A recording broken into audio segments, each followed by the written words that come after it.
Ah, super. Alors, juste, je vais basculer de ce côté-là. Ouais. Bon, c'est Alors, nickel. alors toi on t'entend, apparemment moi on m'entend pas du tout. Ben, moi, là, je t'entends. Toi tu m'entends. Là, je t'entends. Alors, et quel est le problème alors Est-ce que, alors je vais leur demander. Salam alaikum Aziza, excuse-moi, c'est que là, Non, les problèmes techniques, là j'ai essayé des oreillettes, ça fonctionne pas, donc j'ai essayé un gros casque énorme, on verra bien. Alors, aucun juste, souci. voilà, est-ce que vous avez encore des soucis? Si on entend bien. Les deux, Super. parce que tout à l'heure, moi, on m'entendait pas du tout. Est-ce que c'est tous les deux, on nous entend bien? Ah, le son est de retour. Alhamdulillah. Alhamdulillah.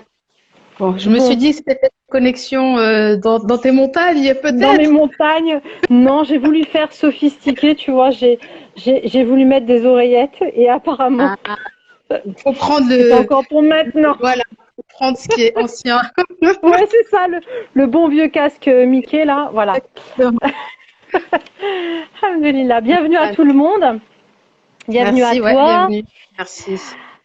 Alors, je vais juste rappeler un petit peu, voilà, pourquoi je fais des lives. Alors, j'en fais très rarement, mais voilà, en général, c'est pour moi l'occasion d'échanger avec des passionnés par leur métier, des gens qui ont des outils à proposer, voilà, dans lesquels je me retrouve dans leur fonctionnement, leur manière d'accompagner. Et donc, ce soir, j'ai l'honneur de t'avoir avec nous et de pouvoir échanger avec toi. Barakallahu fiki de nous d'avoir Merci accepté. merci à toi de m'avoir proposé. Donc ce soir, bon alors moi comment je fonctionne, c'est que dans la première partie, écoute, je vais d'abord parler comment je te connais, voilà quelle est notre histoire commune. D'accord. Ensuite, je te laisserai te présenter ton activité, voilà, ce que tu fais maintenant comme activité, entreprise. Et enfin, on parlera de la thématique commune qu'on a choisi de mettre en avant aujourd'hui, qui est l'accompagnement personnalisé. Pourquoi c'est important pour nous en tout cas et pour nos clients aussi. Voilà. Donc, est-ce que ça te va? Nickel. La Super. présentation est au top. Ok. Alors, je vais commencer par comment je t'ai rencontré. Alors nous, voilà, ça fait il y a bien bien longtemps, non, je rigole. Il y a 15 ans, au moins 15 ans, on va dire, hein, de Ouais, ça. plus. Plus? Allez. Moi, je dirais 20 ans, hein. J'étais pas encore mariée quand je t'ai rencontré parmi les premières fois. T'as une Donc, meilleure mémoire que moi alors. il y a au moins, il y a au moins 20 ans. D'accord. Donc c'était dans un cadre qui était associatif, militant aussi. Voilà, on a eu un petit parcours ensemble à ce moment-là. Puis après on s'est perdu de vue, on va dire, pendant de nombreuses années. Et il y a 2, 3 ans, on s'est retrouvés lors d'un atelier Ennéagramme. Ouais. Juste une petite précision. Oui, Moi, je t'ai revue à l'époque. oui. Donc, Oh là, j'étais mariée, mémoire. j'avais mes enfants et tu Ouais. faisais le ludo jeunesse ou ludo jeune. Ah, oui, Ludigène. Oui, c'est vrai, c'est vrai. J'avais participé Machallah. 2 fois à Villeneuve-d'Ascq avec ma sœur et on venait avec nos enfants et tout et c'était vachement intéressant. Le festival Voilà. ludo-éducatif. Oui, machallah. Malgré tout, je t'ai suivi. Ah, tu as une meilleure mémoire que moi, tu vois. Et oui. Et après, il y a 2, 3 ans, lors d'un atelier, on s'est Wow. retrouvés. Et puis, moi, j'ai découvert ton activité, ta passion pour la naturopathie. Ouais. Et puis, je t'ai vu, voilà, passer tes examens, les réussir, mettre en place ta manière de fonctionner, ton accompagnement. Et donc, je t'ai suivi au niveau des lives et puis aussi tes posts, voilà, pour comprendre un petit peu ce que tu faisais.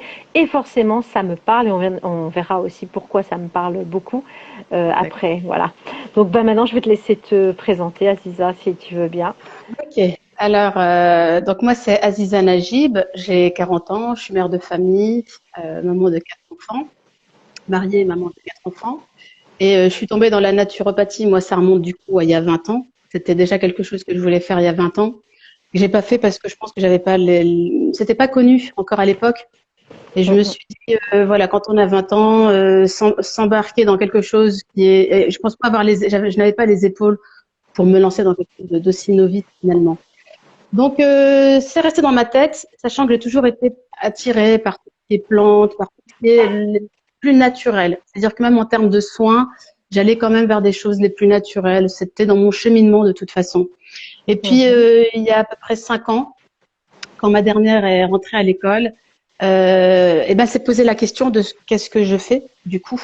Hein, c'est facile de faire grandir, mais quand on a du temps, ben, comment on comble ce temps? Et tout naturellement, l'idée de la naturopathie, elle est revenue.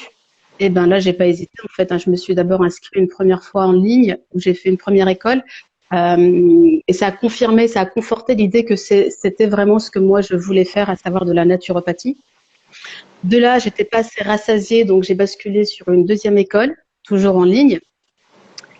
Et ben toujours en train d'absorber, de boire et vraiment d'aimer ce que tu fais. Hein. C'est vraiment quelque chose où tu sens que tu peux perdre plusieurs heures dedans. Tu ne t'en lasses pas en fait. Hein. Et dans la foulée, j'ai basculé après sur une école en présentiel où j'ai pu faire allier naturopathie et tout ce qui est coaching, neurosciences, etc. Et c'est là où j'ai vraiment pu voir aussi le champ des possibles en matière de faire. Quand tu veux accompagner quelqu'un, même de l'ordre de la santé, tu peux lui dire juste il faut faire ci, il faut faire ci, il faut faire ça. Et ben tu t'aperçois que la personne ne le fait pas parce que ça demande de prendre en compte finalement qui elle est dans sa personnalité. C'est peut-être quelqu'un qui procrastine, c'est peut-être quelqu'un qui était juste venu être rassuré, mais que rester dans sa maladie, ça peut la conforter. Et donc il y a tout un travail où on s'aperçoit que même accompagner dans la santé, eh ben c'est pas si facile que ça. Et puis, étant une maman de 4 enfants, et ça ne justifie pas parce qu'on a des enfants et qu'on a eu des grossesses, et ben qu'on puisse prendre du poids, ça ne justifie pas. Mais en tout cas, dans mon cheminement de maman, j'ai pris à peu près 15 kilos. Et je n'ai jamais voulu faire de régime. Alors, j'étais la reine de demain, je m'y mets. Ça, c'était la phrase chez moi, c'est lundi, je commence. Et lundi, à 8 heures, je suis de très bonne volonté. Et puis, à 14 heures, il n'y a plus personne. Il n'y a plus de volonté, il n'y a plus rien. Et donc, je m'amusais à faire ça régulièrement.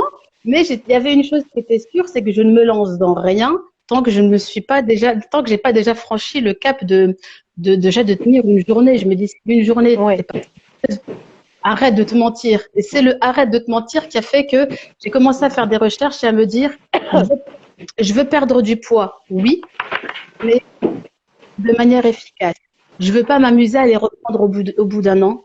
Je veux pas m'amuser à faire comme j'observais beaucoup, hein, et ça c'est un classique. Hein, je veux dire 90% des femmes qui veulent perdre du poids, elles se mettent à faire des régimes. Et je ne voulais pas galérer entre guillemets pour reprendre après. Ça c'était vraiment quelque chose que je me dis, si c'est pour reprendre, autant que je reste comme je suis et que je travaille sur l'acceptation de moi-même. Voilà, autant que j'accepte mes kilos en plus que de m'amuser à faire le yo-yo. Et donc, dans mes recherches, j'ai commencé en alliant la naturopathie, en me questionnant beaucoup. Et un des premiers travaux que j'ai fait, c'est que j'ai observé les femmes minces. Mon premier travail, c'est de regarder les femmes minces, pourquoi elles étaient minces, pourquoi elles pouvaient manger ce qu'elles aimaient sans que ça n'impacte, voilà, leur poids. Et je les ai questionnées. C'est-à-dire que j'arrêtais les gens dans la rue, j'en voyais une, j'interrogeais les personnes minces que je connaissais dans mon entourage. Enfin, j'ai vraiment connu cette période où je m'interrogeais sur la femme mince. Et une fois que j'ai compris qu'elles avaient des émotions comme nous, qu'elles avaient des envies comme nous, mais qu'elles avaient certaines particularités. Donc, par exemple, le fait que quand elles ont envie de quelque chose, elles ont ce rapport à la faim. Elles ont un très bon rapport à la faim. C'est-à-dire que l'inconfort de la faim est préférable pour elles que l'inconfort d'un excès. Tu sais, quand elles se sentent, quand elles font des excès, elles se sentent vraiment pas bien et c'est pas quelque chose qu'elles aiment. Donc elles préfèrent supporter la faim et prendre le temps de s'asseoir et de manger et de s'arrêter justement pour pas ressentir cet excès, que la femme qui a des problèmes de poids, d'obésité ou de surpoids a tendance finalement, elle c'est tout le contraire. L'inconfort, l'indigestion, c'est sa deuxième nature. Tu vois, quand elle mange beaucoup et qu'elle est au bout de sa vie, c'est moins dérangeant pour elle que de supporter la faim. La faim est plus dérangeante chez la femme qui a des problèmes de poids ou d'obésité. Et donc ça, c'était déjà un premier rapport, c'était l'une supporte mieux la faim que l'autre. Le deuxième élément, elles ont aussi cette faculté de s'autoréguler. C'est-à-dire en cas d'excès, quand elles vont à une fête, un mariage ou autre, elles vont se faire plaisir, mais le lendemain, généralement, elles sont en mode diète. C'est-à-dire que voilà, ça ne leur coûte rien de dire ah non, ce matin je peux pas, juste un café. Ah non, vraiment, je vais prendre une tisane, je suis brouillée. Tu sais, elles te disent je suis dans le brouillard, je me sens pas bien. Elles sont vraiment. Alors que la femme qui a du surpoids ou de l'excès, après une nuit festive, elle va peut-être décaler l'horaire de petit déjeuner, mais elle aura toujours ce besoin, ça ne la dérange pas, tu vois. Donc il y a cette fonction aussi d'autorégulation qu'a la femme et que n'a pas forcément la personne qui est en surpoids. Et au niveau des émotions, je les ai interrogées. Donc j'interrogeais tout le temps ces femmes minces, à savoir quand tu es contrariée, angoissée, comment toi tu réagis. Et c'est simple, l'extrême majorité, c'est soit elles font toute leur maison. Il y en avait même une qui me disait, même quand les placards étaient rangés, quand je suis énervée, tu me revois faire le placard. Donc, elles étaient dans du mouvement. Tu vois, elles ont besoin de dépenser cette émotion dans l'action finalement. D'autres vont aller faire du footing, d'autres vont aller marcher, prendre l'air. Certaines vont se mettre à aller faire de la déco. Bref, tu vois que elles transfèrent leurs émotions sur autre chose que la nourriture. Que les femmes en surpoids ou en obésité, eh ben, elles ont un bouton qui s'appelle le bouton alimentation et qui règle tout leur problématique. Et donc, c'est juste on s'aperçoit qu'on n'est pas différente d'une femme mince, c'est juste que notre fonctionnement à nous, à un moment donné, il nous a fait basculer dans la nourriture, voilà, et que ça a été l'option rapide et simple, et c'est aussi une forme d'automatisme. Si on a toujours fait ça, de la même manière qu'une mince aura tendance à s'agiter, à vouloir refaire son ménage, certainement qu'une femme qui a des problèmes de relation à l'alimentation aura tendance à se réfugier dans la nourriture. Donc là, c'était vraiment le premier travail, c'était la mince. Pour moi, je trouvais ça pas normal. Donc quand j'ai commencé à comprendre un peu les trucs, je me dis ok, étant donné que la femme en surpoids ou en obésité, elle peut avoir cette relation à la nourriture qui est pas saine entre guillemets, il faut comprendre ce qui se passe derrière un grignotage. Il faut comprendre ce qui se passe derrière l'excès alimentaire. Parce qu'on a des femmes qui sont dans du grignotage et elles arrivent à faire des repas, 3 repas, mais elles grignotent beaucoup. Il y en a d'autres, elles ne font 0 grignotage, mais elles ont des excès alimentaires au repas. Et puis, il y a la 3e catégorie, c'est les deux. Elles sont dans l'excès et dans le grignotage. Et en fait, c'est de là aussi où est venu comprendre le message que envoie le corps. Et c'est là où je me suis intéressée à tout ce qui est hypnose, auto-hypnose, EFT, cohérence cardiaque. C'est là où j'ai commencé vraiment à relier les problèmes de poids Donc en fait, c'est ça. Donc tu t'es formé à la naturopathie. Ensuite, tu as étudié quelque part les cas, les gens autour de toi, au niveau maigreur, au niveau, par contre, voilà, qu'est-ce qui déclenche le fait qu'on se comporte de telle ou telle manière avec la nourriture. Et ensuite, tu as été dans les techniques, tu as été formé dans les techniques de la connaissance de soi, quelque part, de développement personnel, d'interrogation sur soi-même, c'est ça?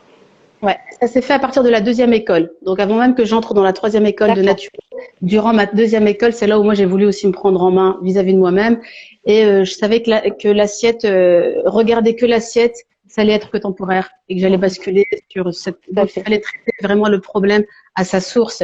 Et c'est durant cette 2e école où moi j'ai commencé à m'interroger sur vraiment la partie de l'inconscient. Et naturellement, j'ai commencé à taper sur Internet hypnose, auto-hypnose, parce que je suis une passionnée. Ça, je voulais le préciser, de l'autonomie. Ça, c'est important pour moi que l'individu se prenne en main et qu'il ait donc du coup et les outils pour s'en prendre en main, mais qu'il prenne conscience que la réussite, elle dépendra que de lui. Parce que si ça dépendait que d'un régime, les kilos perdus ne sont pas repris. Okay. Et l'objectif, c'est qu'ils ne soient pas repris. Donc, autant qu'on réussisse à avoir soi-même cette autonomie pour pas que ça revienne et qu'on puisse cibler quand ça risque de revenir, quoi. Le but, c'est pas qu'ils soient attachés au coach toute leur vie pour éviter que le poids revienne. Voilà, qu'il n'y ait pas cette dépendance à un programme. Donc, c'est de là où je fais de l'individualisation. C'est-à-dire que c'est là où je fais de l'individualisation. Je te donne pas un programme et je te dis voilà ce qu'il y a la trame à suivre. Moi, je parle de toi, de qui tu es, de ton environnement, de comment ça a démarré finalement, comment sont venus ces kilos, comment elles se sont ancrées en toi, et pourquoi là aujourd'hui. Parce qu'on peut avoir pris du poids il y a 15 ou 20 ans, ça a été le début d'une prise de poids, mais pourquoi est-ce qu'aujourd'hui elles sont encore là? Donc qu'est-ce qui maintient ces kilos? Et c'est toutes ces réflexions qui ont fait que naturellement, j'ai d'abord basculé, d'abord à titre individuel pour moi, et étant une partisane de l'autonomie, donc j'ai fait de l'auto-hypnose, je me suis formée à l'auto-hypnose, et donc j'ai fait tout le process de l'auto-hypnose, je l'ai testé sur moi, je l'ai validé, ça m'a été très utile en termes de mindset. On peut l'utiliser sur les dualités, donc essayer de gérer les dualités, c'est-à-dire plaisir et culpabilité quand on est face à j'ai envie de manger ce chocolat qui traîne sur la table, et en même temps je sais que si je craque je vais culpabiliser, donc tous ces dialogues intérieurs, moi ça m'a beaucoup aidé en auto-hypnose. Et tu découvres que tu as un inconscient qui te parle et qui t'envoie des messages, dont des messages comportementaux, comme le fait, le grignotage. Qu'est-ce que ton corps essaye de dire? Qu'est-ce que ton inconscient essaye de te dire à travers le grignotage que toi, tu ne veux pas entendre? Donc, il y a cette petite voix qu'on essaye de pas forcément occulter, et c'est le fameux oubli de soi. Et donc, il y a l'auto-hypnose qui m'a été utile pour ça. Et durant mon cheminement, donc quand j'ai fait ma 3e école de naturopathie et du coup de coaching, j'ai aussi étudié en parallèle l'EFT. Donc là aussi, je suis quand même, je m'aperçois que j'ai fait 3 écoles d'EFT aussi.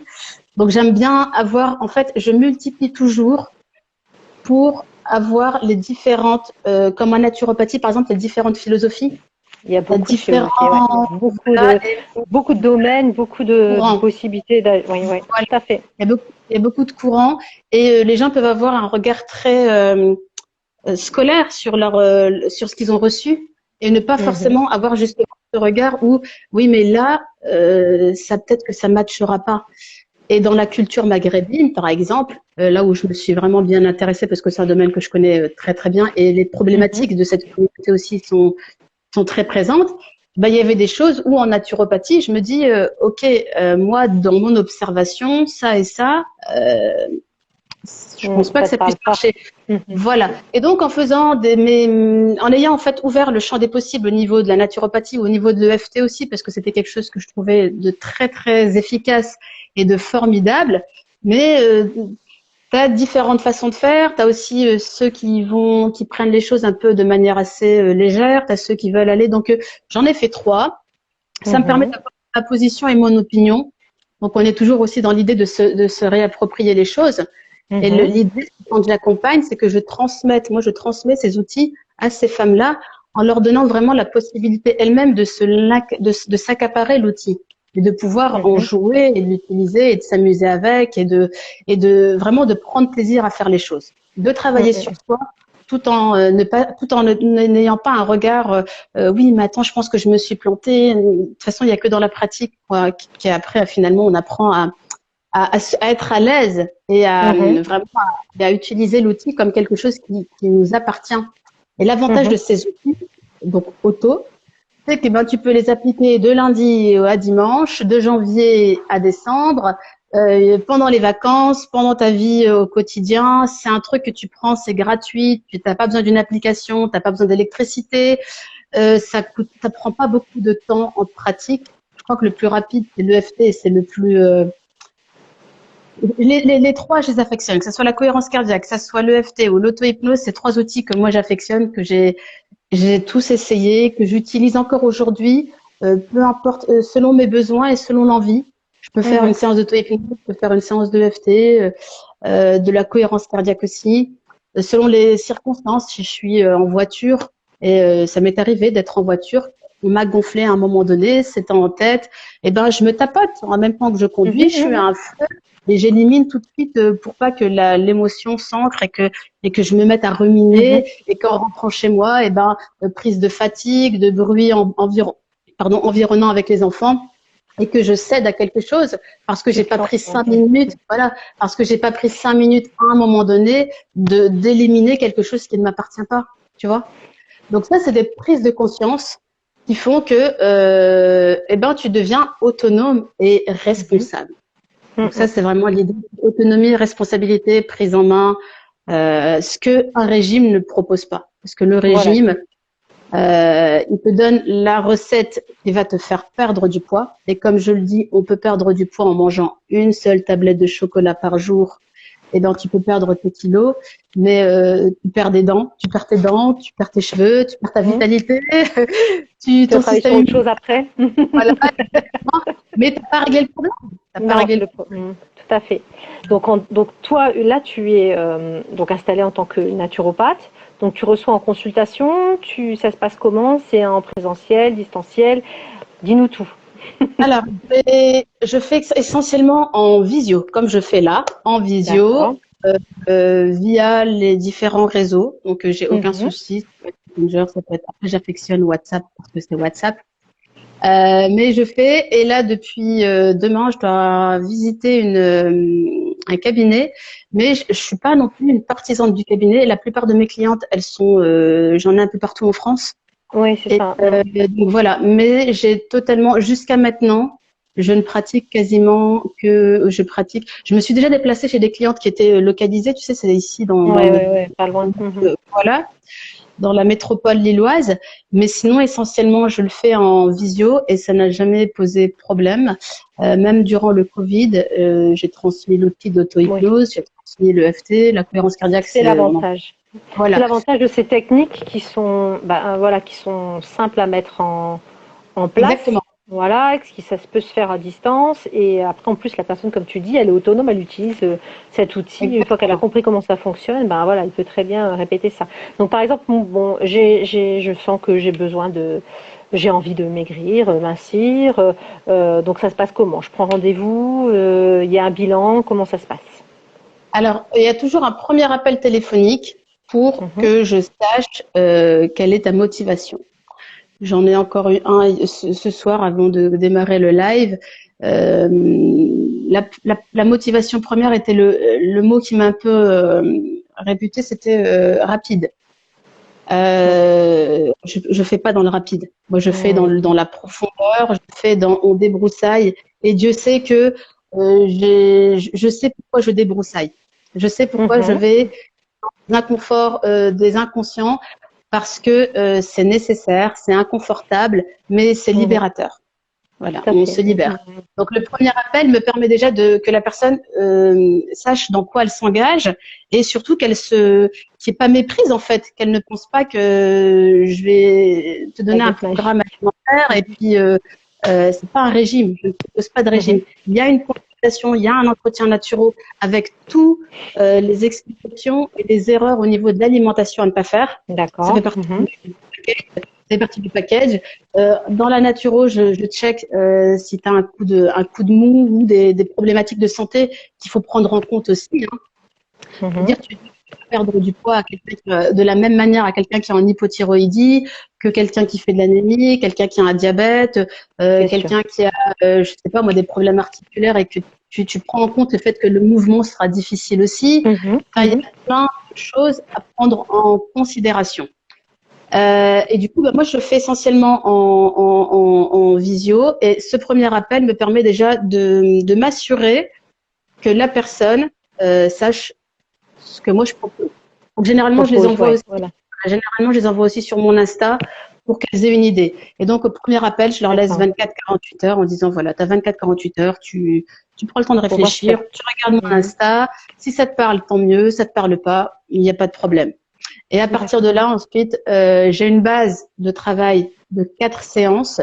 Je ne fais pas des séances, comment dire, j'ai pas une heure et demie et puis à 1h31, ciao. Moi, j'ai besoin déjà dès le premier appel gratuit. La personne ne s'en rend pas compte, mais maintenant je le dis devant tout le monde.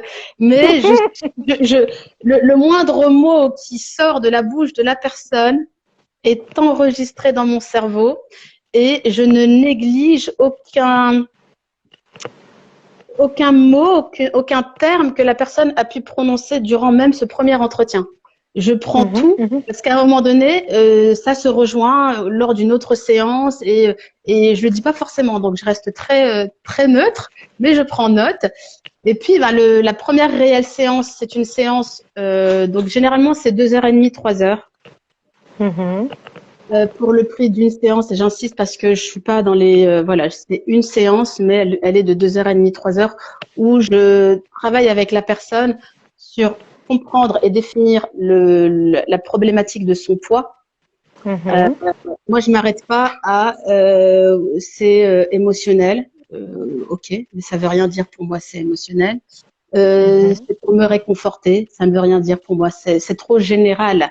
Et Mhm. c'est des mots de du conscient. Le conscient, tout le monde sait Mhm. que c'est réconfortant, tout le monde sait que c'est émotionnel, mais il y a quoi derrière? Donc il y a définir le problème, la prise de conscience. C'est-à-dire que moi je démarre de quand ça a démarré, de quand tu as commencé à Oui. prendre du poids, et on fait tout le déroulé de ta life. Donc je ne néglige pas une once de à tel moment tu m'as dit ça, et là il y a eu ça, et qu'est-ce qui a fait que, et pourquoi ça, Mhm. etc., etc. Donc là c'est la première vraie séance. Et de là aussi, je relève toutes les croyances, toutes les phrases que la personne peut dire, et au-delà de ce qu'elle dit. Méfiez-vous les filles, si vous m'avez en entretien, à moins que vous Je vous restiez, observe. à moins que vous restiez sans bouger, stoïque, le moindre sourcil Sourcil. lève à un moment donné, je le prends en compte. Et puis Mhm. voilà, et à partir de là, ben déjà rien que cette première séance, les retours que moi on me fait souvent des filles, encore là ce matin, elles te regardent en te disant, j'y avais pas pensé. Là, tu viens de dire le truc, ça y est, là il me faut du temps, là, ça y est. Donc généralement, je laisse après la première séance une semaine, deux, parce qu'il faut digérer. C'est des Ouais, séances c'est ça. vraiment où ça consomme de l'énergie. Et tant pour la Mhm. personne qui l'accompagne, tant pour moi, c'est des séances qui consomment de l'énergie. Et ensuite, les deux autres séances, c'est des séances que moi j'appelle du coaching thérapeutique. C'est-à-dire qu'à la fois, je démarre sur du coaching, et durant Mhm. cette séance de coaching, si je sens que ça monte en émotion, etc., on bascule soit en EFT, soit en cohérence cardiaque. Et c'est aussi l'occasion durant cette séance, donc les deux séances qui suivent, où je transmets l'outil. Donc l'outil se D'accord. transmet facilement en deux séances. L'outil se transmet facilement en deux séances. Après, c'est une question d'heure où je fais au niveau des horaires. On est sur la transmission des outils. L'EFT, la cohérence cardiaque, 3-4 heures, c'est bouclé. L'auto-hypnose, je prends un peu plus de temps parce qu'il y a toute l'idée aussi de la détente, d'expliquer les phases, Mhm. rentrer en Mhm. auto-hypnose, te mettre en état d'auto-hypnose. Donc, je me mets en état d'auto-hypnose avec la personne. Voilà. Et tu as la séance pratique. Donc, la première séance, c'est la séance théorique, et la deuxième séance, c'est la séance où on la pratique à fond. Et en même temps que je pratique, je fais aussi de la thérapie. En fait, moi, je thérapise en même temps à chaque fois que je sens que ça va monter en Tu fortement. t'adaptes. Mhm. Tu Exactement. t'adaptes en fonction de la situation. Ouais. Totalement. Et puis la dernière séance, c'est une séance naturo-alimentation. Donc il y a et l'anamnèse, donc la partie bilan de vitalité, hein, où Mhm. j'analyse, je check la personne sur son état de santé, et suit également la partie alimentation. Et je prends en compte, c'est là aussi où je prends en compte l'identité culinaire, parce que malgré Oui, tout, je on vient préparais. on vient de chacun vient de sa culture, chacun Mhm. vient de comment sa famille lui a transmis une alimentation. Et des fois, l'alimentation, elle est transmise sur des générations, parce que du Mhm. coup, Mhm. on dit souvent, j'entends souvent, on me dit, ouais, mais ça, j'ai cette maladie, c'est de famille. Mais si on Famille. regarde aussi l'alimentation de famille, comment elle était, en fait, c'est génétique. On porte tous une génétique. On est prédisposé à certaines choses, mais Mhm. Tout à l'environnement fait. va mettre, voilà, l'environnement va valider ou pas. Tu peux très bien Mhm. venir d'une famille avec une alimentation vachement obésogène, et qu'au final, toi, dans ton environnement, bah, tu as pu avoir quelque chose qui fait que toi, tu n'es pas pris du poids, tout simplement. Mhm. La dernière partie, c'est naturopathie, alimentation, et je prends en compte vraiment l'environnement, l'identité culinaire, parce que là aussi, les régimes dénaturent l'individu. Quand tu me dis qu'il faut manger j'aime bien les brocolis, mais quand tu me dis des brocolis, du poisson blanc, tout est fade, ça n'a pas tu ne te retrouves pas là-dedans. Tu as peur d'être invité par ta famille parce que tu sais que tu vas devoir ou te bagarrer avec toi-même pour résister ou céder et donc te frustrer toute la semaine pour pouvoir vivre ta vie ce jour-là.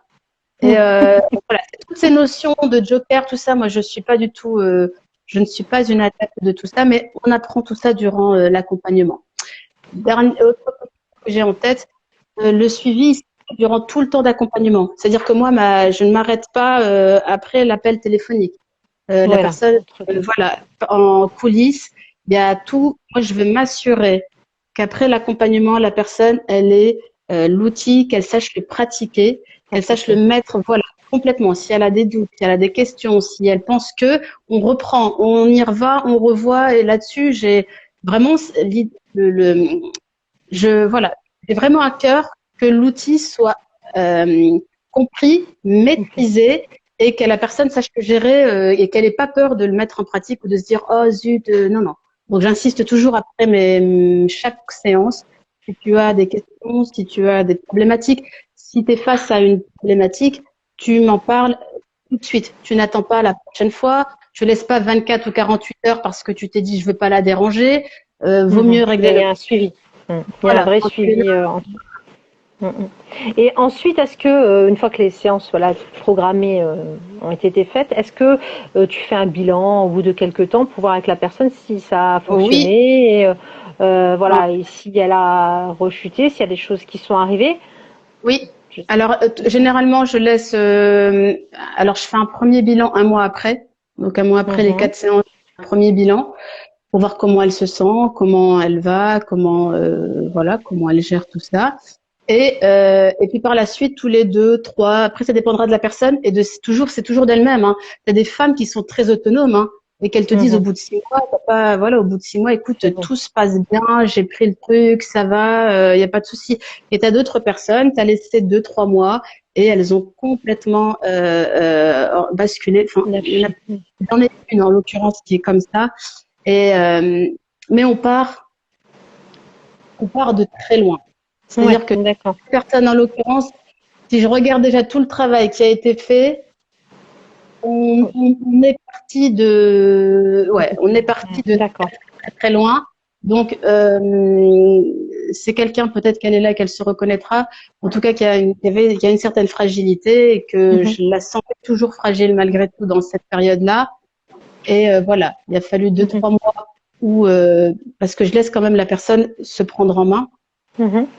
Voilà, donc ça peut arriver. Les accompagnements, tant que la personne c'est nécessaire, utile et qu'il faut travailler, il faut travailler. Après, quand j'estime qu'il faut basculer, tiens, j'ai dit encore le mot basculer. Je vois que Bia Organisation me dit basculer et je redis le basculer. Tu entends quoi basculer par basculer?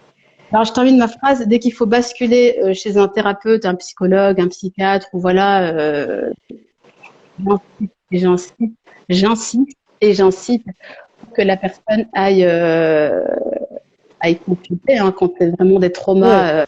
Voilà, j'ai eu des choses derrière le grignotage qui n'étaient pas juste que du réconfort.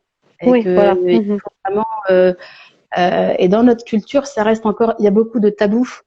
Il y a beaucoup de quand je dis culture, du coup, je parle des Maghrébins, mais aussi dans la culture. Oui. Il y a beaucoup de choses où donc des fois même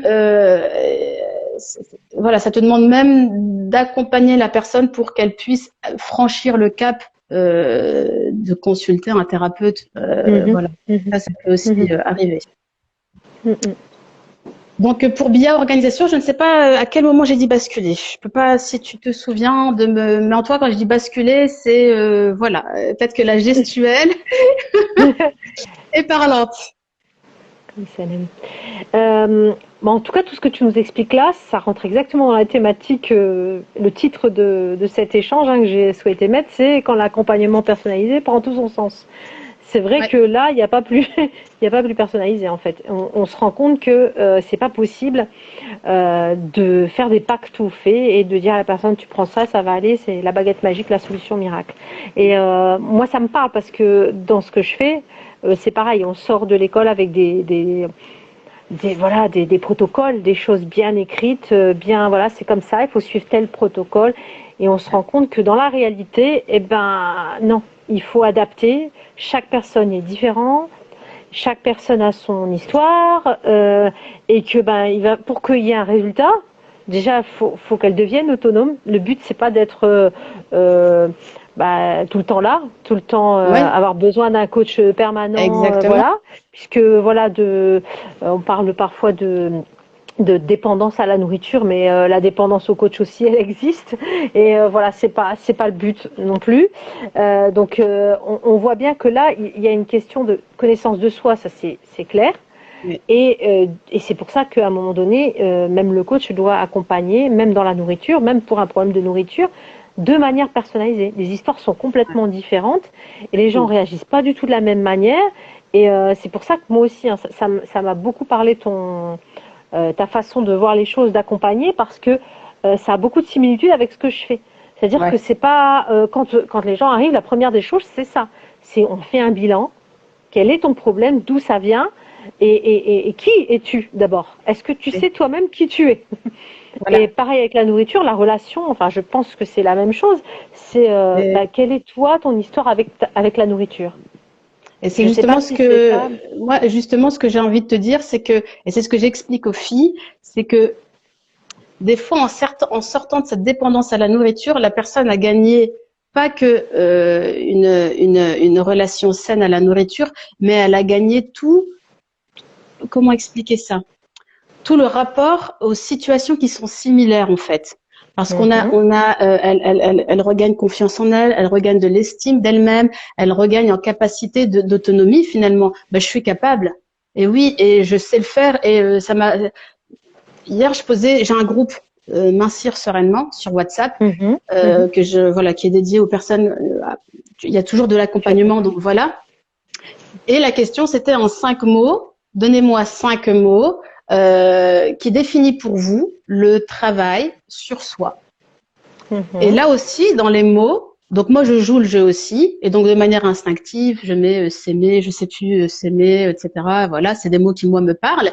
Mais dans d'autres, tu as le mot combat, t'as le mot, c'est des mots toujours contre soi, où il y avait le mot difficulté, il y avait tout ça, alors que, et du coup, je demande à ces personnes de reprendre les mots, donc je ressoulève les mots qui, moi, je trouvais qu'ils étaient à connotation un peu plus négative, parce que du coup, connotation négative dit aussi énergie négative. Quand tu vois que le travail sur toi, c'est difficile, t'as pas, le cerveau, l'inconscient, il va toujours opter pour la facilité. Donc, si toi, déjà, d'office, tu mets comme mot difficulté, tu te doutes bien qu'il associe tout de suite travail sur soi, difficulté.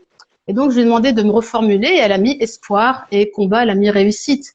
Donc, c'est beaucoup plus engageant. C'est beaucoup plus, tu vois, hein, quand tu parles de réussite et d'espoir, ouais, t'as envie tu dis, ouais, voilà, quoi. C'est que quand moi j'entends combat et difficulté, mais je reste sous ma couette, on est en hiver, pourquoi s'embêter, tu vois? Je me dis, bon, on attendra le ramadan, ou c'est un peu par obligation et que, tu vois, donc faut faire attention à ce qu'on dit parce que ce qu'on dit nous définit aussi. Et définir, donc ça c'est un exemple en tout cas, voilà. Je sais plus, c'était quoi la question que tu m'avais posée? En fait, je te demandais au niveau de vraiment la personnalisation, le fait que on va pas tous répondre de la même manière, que tu es obligé de personnaliser. On a tous une histoire différente avec la nourriture. Ouais. On a son histoire. Et donc, est-ce que justement, tout accompagnement commence pas d'abord par un accompagnement à aider à la personne à se rechercher elle-même, de se connaître? Oui. Que moi, dans plusieurs domaines, que ce soit le mien, le tien, le sport, voilà, dans plusieurs domaines, je m'aperçois qu'à chaque fois, pour ceux qui ont à cœur de personnaliser, je parle, l'accompagnateur, le coach, la première des choses qu'il dit, on va commencer d'abord par essayer de savoir qui tu es. Totalement. Moi, j'ai l'impression que c'est une des clés de l'accompagnement, du changement. C'est parce qu'on a beau, comme tu dis, il y a des packs, allez hop, on a ça. Moi, j'ai les outils de gestion de projet, je te donne les outils, vas-y, tu utilises. Ouais, voilà. Ouais, mais moi, si je sais pas comment je fonctionne, si je sais pas quelle est ma manière préférée de gérer mon emploi du temps. Totalement. Et bon, je repense à un coach, et c'est ok si moi ce fonctionnement-là ne me va pas. c'est ok si moi j'ai besoin. Et donc du coup, tu es libéré quelque part. Ça te fait du bien et tu dis ah bon. Donc c'est juste qu'il faut que j'apprenne à me connaître. Et il y a des solutions, je vais les trouver et la personne en face de moi, elle va m'accompagner pour m'orienter, pour être un miroir et voilà. Et exactement. je pense que c'est quelque chose que nous on a, enfin qu'on a en commun dans l'accompagnement, c'est ce côté Totalement. Ouais. personnalisé. Il n'y a pas de formule ou de baguette magique. C'est vraiment la personne qui apprend d'abord à se connaître. Je sais pas. Moi, je trouve que les coachs dans plein de domaines, c'est le début en fait. C'est pour ça que je te demandais comment tu commençais, Ah ouais. parce qu'il y a beaucoup de similitudes. On va pas commencer dès le début. Bon, alors rapport l'assiette. Alors combien de calories par jour, hein? Je crois pas que tu commences comme ça. Non, Je pas du sais tout. pas. Hein, Non, non, je te rassure. parce Je que ne moi, parle. j'ai déjà entendu ça. Hein, Non, je crois que je ne parle même pas le mot calories. Non, je ne me préoccupe pas des calories en fait. Je ne me voilà. préoccupe pas des calories parce que tu vas te réguler le poids idéal. Alors il y a aussi un truc, c'est que les femmes qui viennent et ça je le détecte tout de suite au premier appel gratuit. Quand je demande quel est ton poids aujourd'hui, ok, quel est le poids que tu souhaites atteindre ou le nombre de kilos que tu veux perdre, c'est une question que je pose uniquement pour savoir à quel niveau la personne s'est projetée. Je m'explique. D'accord. Il y a des filles qui visent un chiffre qu'elles n'ont jamais atteint. Elles n'ont jamais fait 60 kilos, elles en font 90 au téléphone et elles visent 60 kilos. Et quand je demande est-ce que c'est un poids que tu as déjà connu dans ton existence, surtout de femme adulte, parce que 60 kilos, ça a dû faire partie de son passage de croissance. Non, pas du tout, c'est un chiffre idéal. Et moi, j'avais déjà fait d'ailleurs une vidéo sur Insta sur le poids idéal. Pour moi, le poids idéal, c'est un poids où tu es confortable dans ta tête avec la nourriture. C'est-à-dire qu'à partir du moment où quand tu vois la nourriture, t'es pas dans une excitation, t'es pas c'est pas ton doudou. Tu sais que à ce niveau-là, c'est gagné. C'est-à-dire qu'en termes de mouvement, ça va, tu sais bouger, tu as une vie normale en fait, tout simplement. Ça, c'est déjà un poids. C'est ton poids de forme en fait, c'est ton poids de forme. Après, vouloir rentrer dans le fameux IMC, quand tu es à 26, si on parle de chiffres, tu es à un 26 IMC et tu t'entêtes à vouloir absolument rentrer dans les clous de 25. Tu es à 26, tu es bien dans ta tête, tu es bien dans ton corps, tu t'habilles comme tu veux et tu as une bonne santé. Pourquoi? Absolument. Il est probable que le fait de vouloir descendre à 25 ou même encore plus en dessous, tu crées voilà un déséquilibre qui fasse que non seulement tu vas rentrer dans une obsession, mais tu vas peut-être même ça va devenir tu vas finir en obsession, tu vas développer des troubles que tu n'avais même pas avant. Et donc, du coup, tu vas non seulement peut-être reprendre, tu vas pas t'amuser en fait à vouloir absolument redescendre, alors que tout était clean à ce moment-là. Donc, c'est important de voir aussi si je suis bien dans mon corps. J'ai un poids santé, je parle bien quand on a 26, on n'est pas à 30 ou 35, ok? Quand on a un adulte de masse corporelle très élevée, ne serait-ce que pour ta santé, même si tu t'aimes dans ton corps, ne serait-ce que pour ta santé, pour ton souffle, etc., il est préférable quand même de revoir un peu.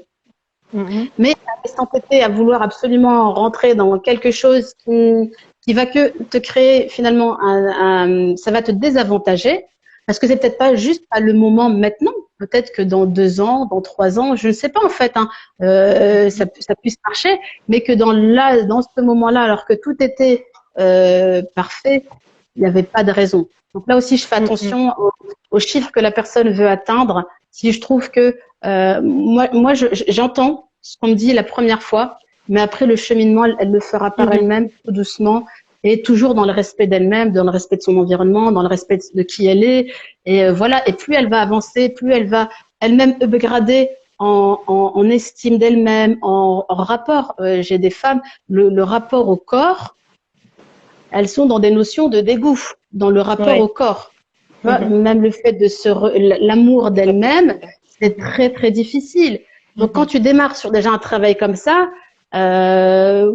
honnêtement, c'est se mentir. Et ça, j'arrête pas de dire, c'est une hérésie que de croire que les problèmes de poids ne vont se régler que par l'assiette. C'est un mensonge qu'on nous a inventé il y a 50 ans et que Weight Watchers, Comme J'aime, tout ça reprennent, ça marche. Je suis la première à dire que les régimes marchent. Faites des régimes. Moi, si je devais en faire un demain, je fais le régime chocolat. J'aime beaucoup le chocolat et je vais m'acheter des quantités de chocolat, mais j'essaierai de rester dans les clous pour que ça corresponde à ma perte de poids. Mais il est fortement et il est certainement possible que je vais y laisser mes cheveux, je vais y laisser il y aura d'autres soucis. voilà, je vais y laisser mon cycle, je vais y laisser beaucoup de choses et que le premier virus qui va passer, je vais partir avec. Voilà. Je n'aurai pas qu'une simple grippe, je crois. Vous voyez, donc, j'aurais perdu mes kilos. Et donc, là, c'est vraiment, tu travailles sur en fait, pourquoi vous voulez perdre du poids aussi. C'est surtout ça, déjà. Et tu analyses ça, et voilà. Et après, peut-être, tu aides à casser les fausses croyances, peut-être. Qu'il faut que je fasse ça, il faut. Je dois rentrer dans tel standard, il faut que voilà, c'est avec ce que je vois, il faut que je sois. Si elle a réussi, moi aussi. Voilà, toutes ces comparaisons-là qu'on peut entendre. Mais ce qui est marrant, c'est comment ça fait résonance sur moi, ce que je vis dans mes accompagnements. Ça n'a rien à voir avec la nourriture, mais c'est la même chose. Il faut que je trouve un travail comme ça. Il faut que il faut que j'aille bosser et que je fasse un boulot qui rapporte autant et après, quand tu dis ok, et tout le reste, l'environnement, vos valeurs et tout ça, c'est oui. Ouais, peut-être que je vais pas être bien, effectivement. Et ça, en fait, les gens, on est dans le fait d'avoir des fausses croyances et d'essayer de copier, en fait. Mais non, on est tous différents, donc on va pas tous rentrer dans le même moule. Et puis les solutions, ça sera pas les mêmes. Tu vois le premier travail de séance, le tout premier que je fais. Donc ça, c'est après on a pris rendez-vous pour démarrer vraiment une séance de travail, d'accompagnement. Le premier travail que je fais faire à la personne, c'est un travail sur les valeurs. Je lui dis, je veux savoir que tu saches qui tu es toi, et moi j'ai besoin de savoir qui j'ai en face de moi. Donc valeurs, identité. Qu'est-ce qui est important pour toi, etc., etc. Donc ça, c'est déjà le premier des travails. Et tu vois, ça n'a rien à voir avec l'assiette ou même le problème de poids. Déjà, moi, je veux savoir qui tu es et que même tu saches quelles sont tes valeurs. Parce qu'il est facile de dire mes valeurs, c'est la famille ou c'est ci ou c'est là, mais tu t'aperçois que quand tu fais le déroulé, ben il y a le respect, c'est important, le fait qu'on ne soit pas trahi, le fait que ceci, et tu sens que il y a des mots qui sont beaucoup plus impactants que d'autres. Et donc leur famille, non, en fait, ce qui est le plus important, c'est la confiance. Non, en fait, ce qui est ceci, etc., etc. Et en fait, dans le déroulé, tu t'aperçois que ben il y a cette relation à l'honneur, je sais pas, moi je dis des mots comme ça, hein, mais qui sont très forts et très parlants à la personne. Et il y a beaucoup aussi tout ce qui va être lié à l'empathie, la gentillesse, la générosité, etc., etc. Ça, c'est des choses que je vois beaucoup chez les femmes en surpoids dans les valeurs. Et la première chose que je leur dis la générosité, c'est bien de la donner pour les autres. C'est bien l'empathie pour les autres. Et l'empathie, il y a une petite fille en toi, derrière, que tu n'écoutes pas, qui cherche à parler tous les jours et que le seul moyen qu'elle a trouvé, c'est le grignotage et qui, elle, a besoin de ton empathie. Elle a besoin de ta elle a besoin que tu l'admires, elle a besoin que tu lui dises que oui, ce corps aujourd'hui, c'est un corps qui a du vécu, qui a une histoire, c'est le fruit, mais on n'est pas nos kilos. Et heureusement, si je devais me définir par rapport à mes kilos, c'est une variante. Le kilo est une variante. Autant la taille, c'est fixe, je suis grande, je suis petite, je suis moyenne. Autant le kilo, je peux faire aujourd'hui 50 et 180 demain. Donc, c'est quelque chose qui varie. On ne peut pas se définir à du kilo. C'est pas possible.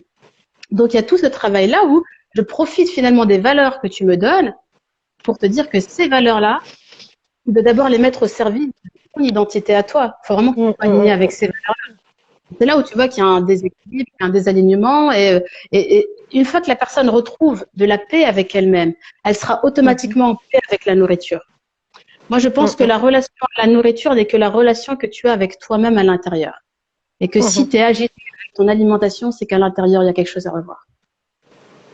Tout à fait. Et comment c'est accueilli justement quand tu commences à à travailler sur ces fausses croyances, ces croyances, parce que maintenant on voit au niveau de la société, par exemple, voilà, il faut faire du 8-36, il faut faire du, il y a longtemps, mais tu vois, il faut absolument, ou alors le contraire, dans une femme qui est bien portante, c'est bien, avec des rondeurs, alors que la femme, elle est pas bien du tout dans son corps et que c'est pas son truc. Et voilà, je suppose que tu travailles sur ces croyances-là. Comment c'est pris et quel travail tu fais là-dessus? Déjà, les premières croyances que je casse, elles sont toujours inconfortables. Ça, je le remarque. Des fois, tu as même,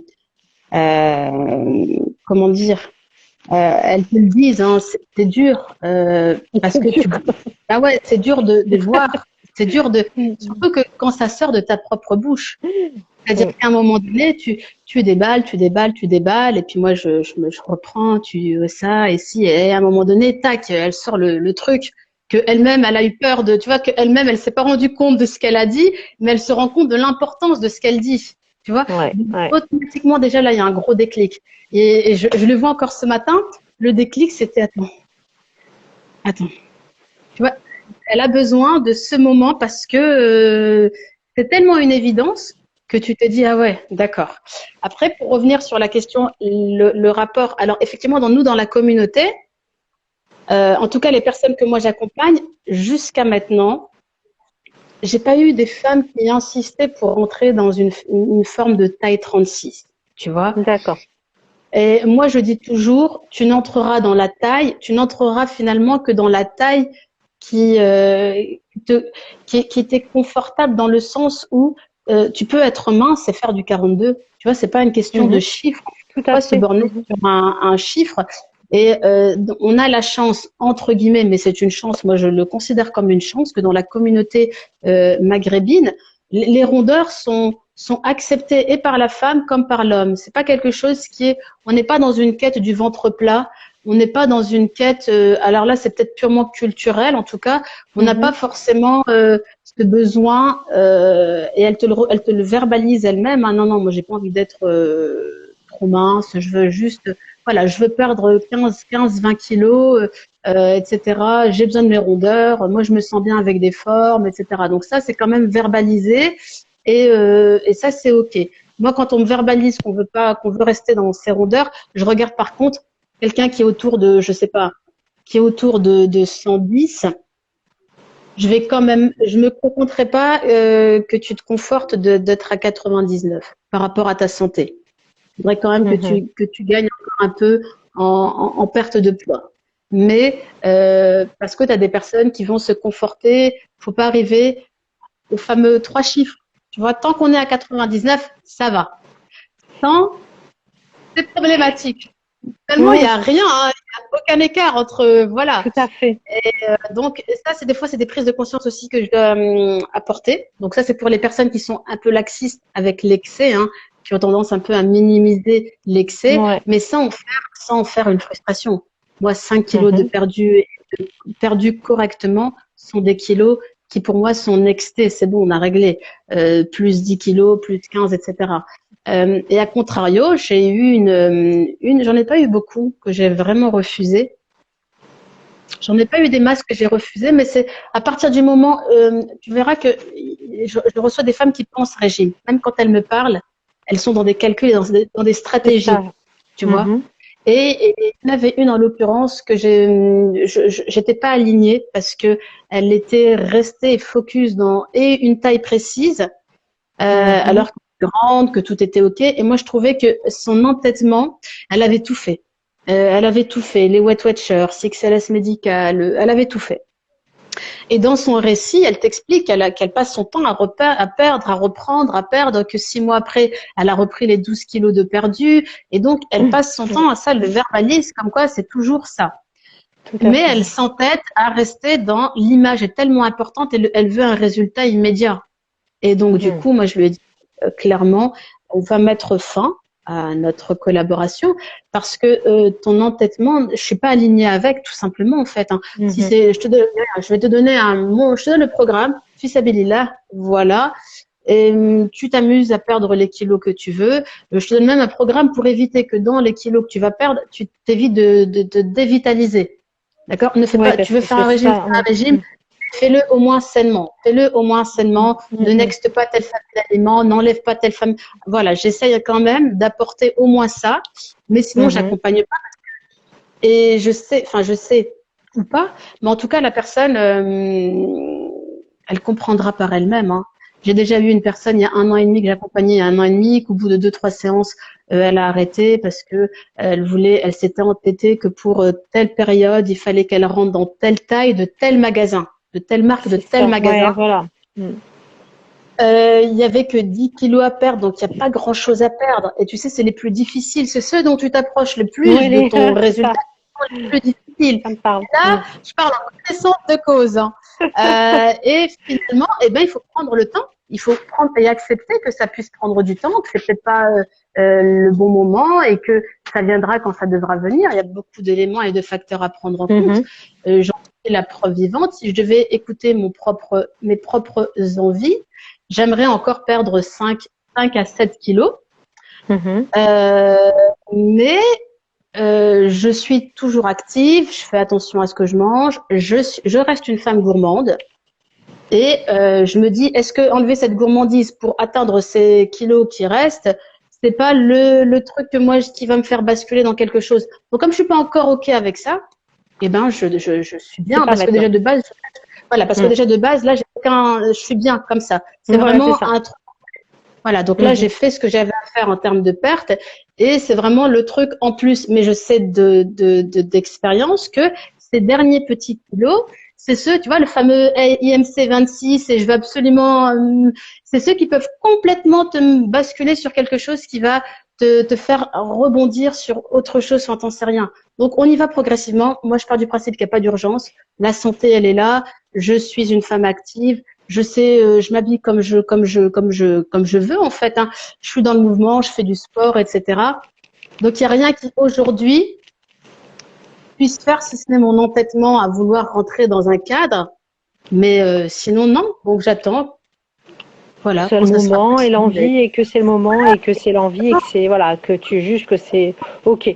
Là c'est travailler sur. Donc en fait là le travail ce serait même pas au niveau sportif parce que je fais. Et j'ai pas envie d'en faire plus finalement. Au niveau de l'alimentation, c'est ok. Ce serait vraiment de réguler le côté gourmand. Et pas encore rentrer dans mon. J'aime bien. Pour l'instant, je trouve que tout est moi, ok. Ce qui me plaisait un peu quand tu discutais, c'était aussi ça. Tu as dit on a le droit d'être gourmand, on va pas vous enlever ça. Ça me plaisait, ça me parlait, ça, tu vois. Parce que le côté frustration, ça peut faire des dégâts énormes en fait en réalité. Tu te frustres et voilà. Donc voilà, moi j'avais bien aimé ce côté-là. Voilà. Je suis contre la frustration. Je suis pour l'équilibre.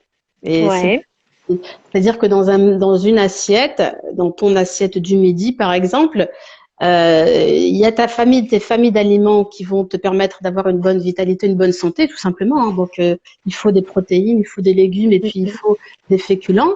Mais dans cette partie de féculents, tout va se jouer dans cette partie de féculents. Déjà, si t'es quelqu'un, moi d'office, quand tu viens me voir et que ton assiette c'est 90% du féculent, tu te doutes bien qu'on va commencer à diminuer. Mais je vais pas passer de ton assiette féculent à 100% à que 30% de féculents. On va y aller progressivement. Et on va on va te réhabituer à tout en incluant ton identité culinaire pour que tu sois pas déboussolé, parce que ça reste réconfortant. L'identité culinaire, c'est tes émotions. Ça te rattache. Tu sais, des fois, quand tu sens quelque chose, quand tu vas chez ta mère, ta grand-mère et que tu ressens un plat qu'elle te fait, ça te rappelle des fois ton enfance. Et des bons souvenirs ou quoi. Donc ça, c'est ancré dans ça fait partie de notre inconscient. Et donc, tu peux pas l'enlever ça dans un régime. Moi, c'est vraiment l'idée de se dénaturer. C'est pas possible. Donc, tu sais, par exemple, nous, dans la culture, on associe beaucoup de choses au pain aussi.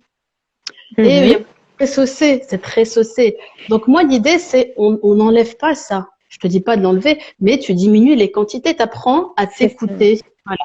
Et quand il y a une gourmandise, tu l'inclus. Donc, au lieu d'avoir ta portion de pâtes ou de riz ou de de lentilles ou de tout ce que tu veux, tu vas, pour pouvoir intégrer, je sais pas, moi, ton mari ou ton fils ou je sais pas, bref, te ramène un gâteau, tu prends une part de tarte au chocolat, et ben cette fameuse tarte, tu l'inclus, mais toujours en régulant avec tes féculents, avec la partie féculent. Donc tu ne te frustres pas, mais tu apprends la modération.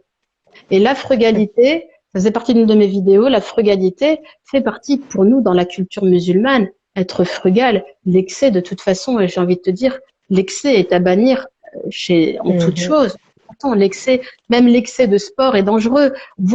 Essaie de t'enfiler, je sais pas, 4 bouteilles d'eau dans la journée. Il y a de fortes chances que tu flingues un organe vital. Je veux dire, c'est pas possible non plus, tu vois. On est dans une religion d'équilibre justement, du juste milieu. Donc c'est aussi important de le rappeler et de s'en rendre compte. Si on a des choses à travailler, c'est peut-être aussi sur ça. Je crois que tu as fait mouche sur certaines personnes qui disent oui, je peux pas faire sans pain. C'est la bonne la bonne maghrébine peut-être. Mais moi je le vois, c'est dans les. Alors nous on a un plat qu'on appelle l'ades. Alors donc c'est un plat de lentilles et déjà les lentilles sont des féculents. Et dans ce plat-là, il y a souvent des pommes de terre qu'on a tout. Et avec les lentilles et les pommes de terre, c'est avec le pain qu'on mange ça. Ouais, c'est un sacré combo. Hein. Ouais, là c'est En termes de digestion, tu vas dormir, tu fais une sieste de 3 heures, hein. Parce que là il faut vraiment digérer tout ça. Et il n'y a pas photo. Après, les kilos, ils viennent pas pour rien. Hein. Il y a quand même, après, pour une raison médicale, il y a toujours un problème. Enfin, non. Il peut y avoir des raisons de santé qui fassent qu'on ait ou des problèmes à perdre du poids ou nos structures des prises de poids. Hein. Je veux dire, quelqu'un qui est tout le temps sous corticoïdes, quelqu'un qui a des problèmes comme de fibromyalgie aussi, avec beaucoup de douleurs, un état dépressif. Tout ça, c'est des choses à prendre en compte. Thyroïdie aussi. Il y a pas mal de choses où on peut pas faire où il faut être réaliste. Il faut aussi il y a ce qu'on est capable de faire. Et d'ailleurs, quand tu parles de maladie, ça me fait penser aux maladies aussi psychiques, aux troubles psychiques, parce que ça aussi, tu peux être amené à rencontrer des gens comme ça qui ont des troubles de l'alimentation. Hein, et c'est pas évident. Enfin, moi, je suis passée comme stagiaire dans des services où on nous disait on met pas n'importe quel stagiaire dans les services de troubles d'alimentation parce que c'est très complexe et que ça renvoie à sa propre image. Donc c'est très compliqué de suivre des gens qui ont notamment tout ce qui est anorexie. Il y a des gros soucis. C'est pas évident à prendre en charge et si on n'est pas nous-mêmes au clair avec notre alimentation, on peut se retrouver embarqué avec une patiente qui un élément que clairement, en fait, oui, elle a un poids correct et elle va te dire non, je suis trop grosse. Elle se voit différente. Et toi, tu fais comment dans ces cas-là? Est-ce que ça t'est déjà arrivé déjà? Et est-ce que moi, ce qui m'était arrivé, ça m'a quand même surpris, c'est d'avoir eu une femme en face de moi qui avait le même poids que moi. Elle était très complexée, donc même poids, même taille. Et elle ne voyait pas comme moi je la voyais.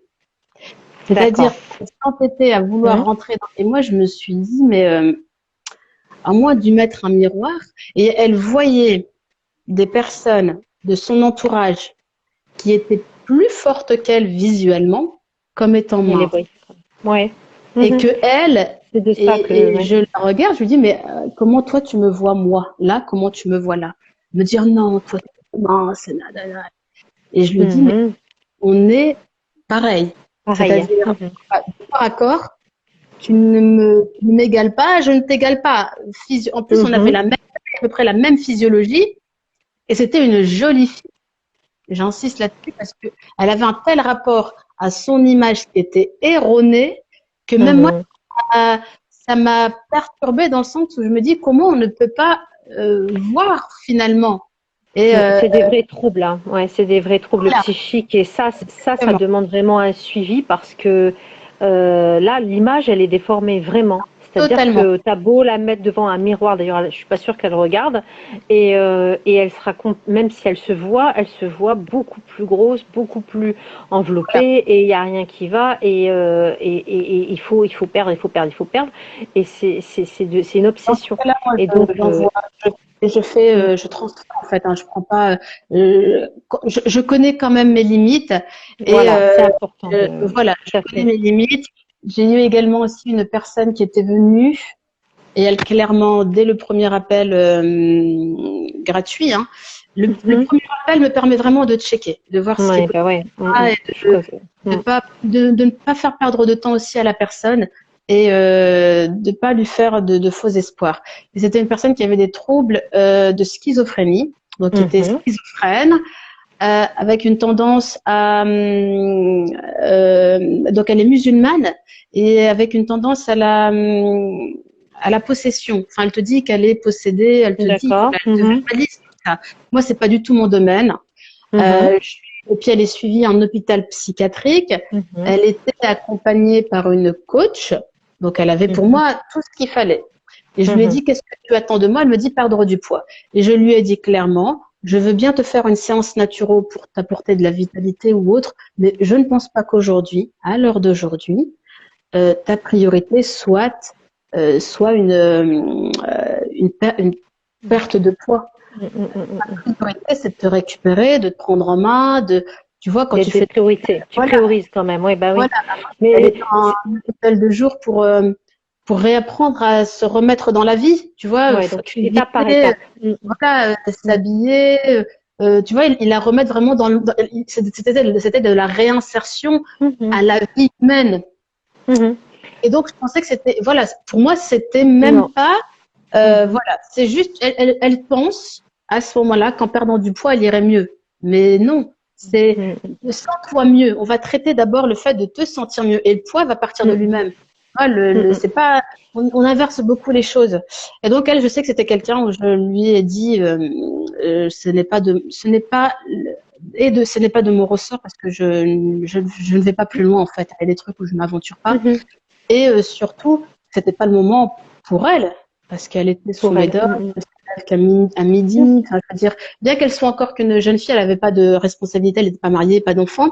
Mais déjà, quand tu es dans ce type de situation, le fait de te prendre en main est une telle difficulté que moi, je trouvais que c'était pas le bon moment. Donc, je lui ai fait Mhm. dire, je lui ai fait comprendre. Et puis, voilà, je lui ai dit, si vraiment tu as besoin de réapprendre à t'alimenter. On peut travailler sur la naturopathie et je t'explique, voilà, quand tu es face à une assiette, mais pas, voilà. Il y a trop d'autres paramètres. Et moi, je te parlais de ça parce que justement, dans ces services où là, on est vraiment dans des troubles psychiques importants, hein, on est dans de la psychiatrie parfois, il y a cette idée aussi que justement, comme ces personnes, elles vont justement aller chercher des formules toutes prêtes. Weight Watcher et compagnie, et elles vont piocher tout ça, elles vont aller dans tout ça, elles vont dire j'ai fait plein de régimes, machin, c'est jamais assez. Donc comme il n'y a pas de suivi personnalisé, elles font un petit peu tout et n'importe quoi et elles se mettent parfois en danger. Oui, C'est-à-dire que comme il n'y a pas de suivi personnalisé, on sait pas à quel moment il faut s'arrêter.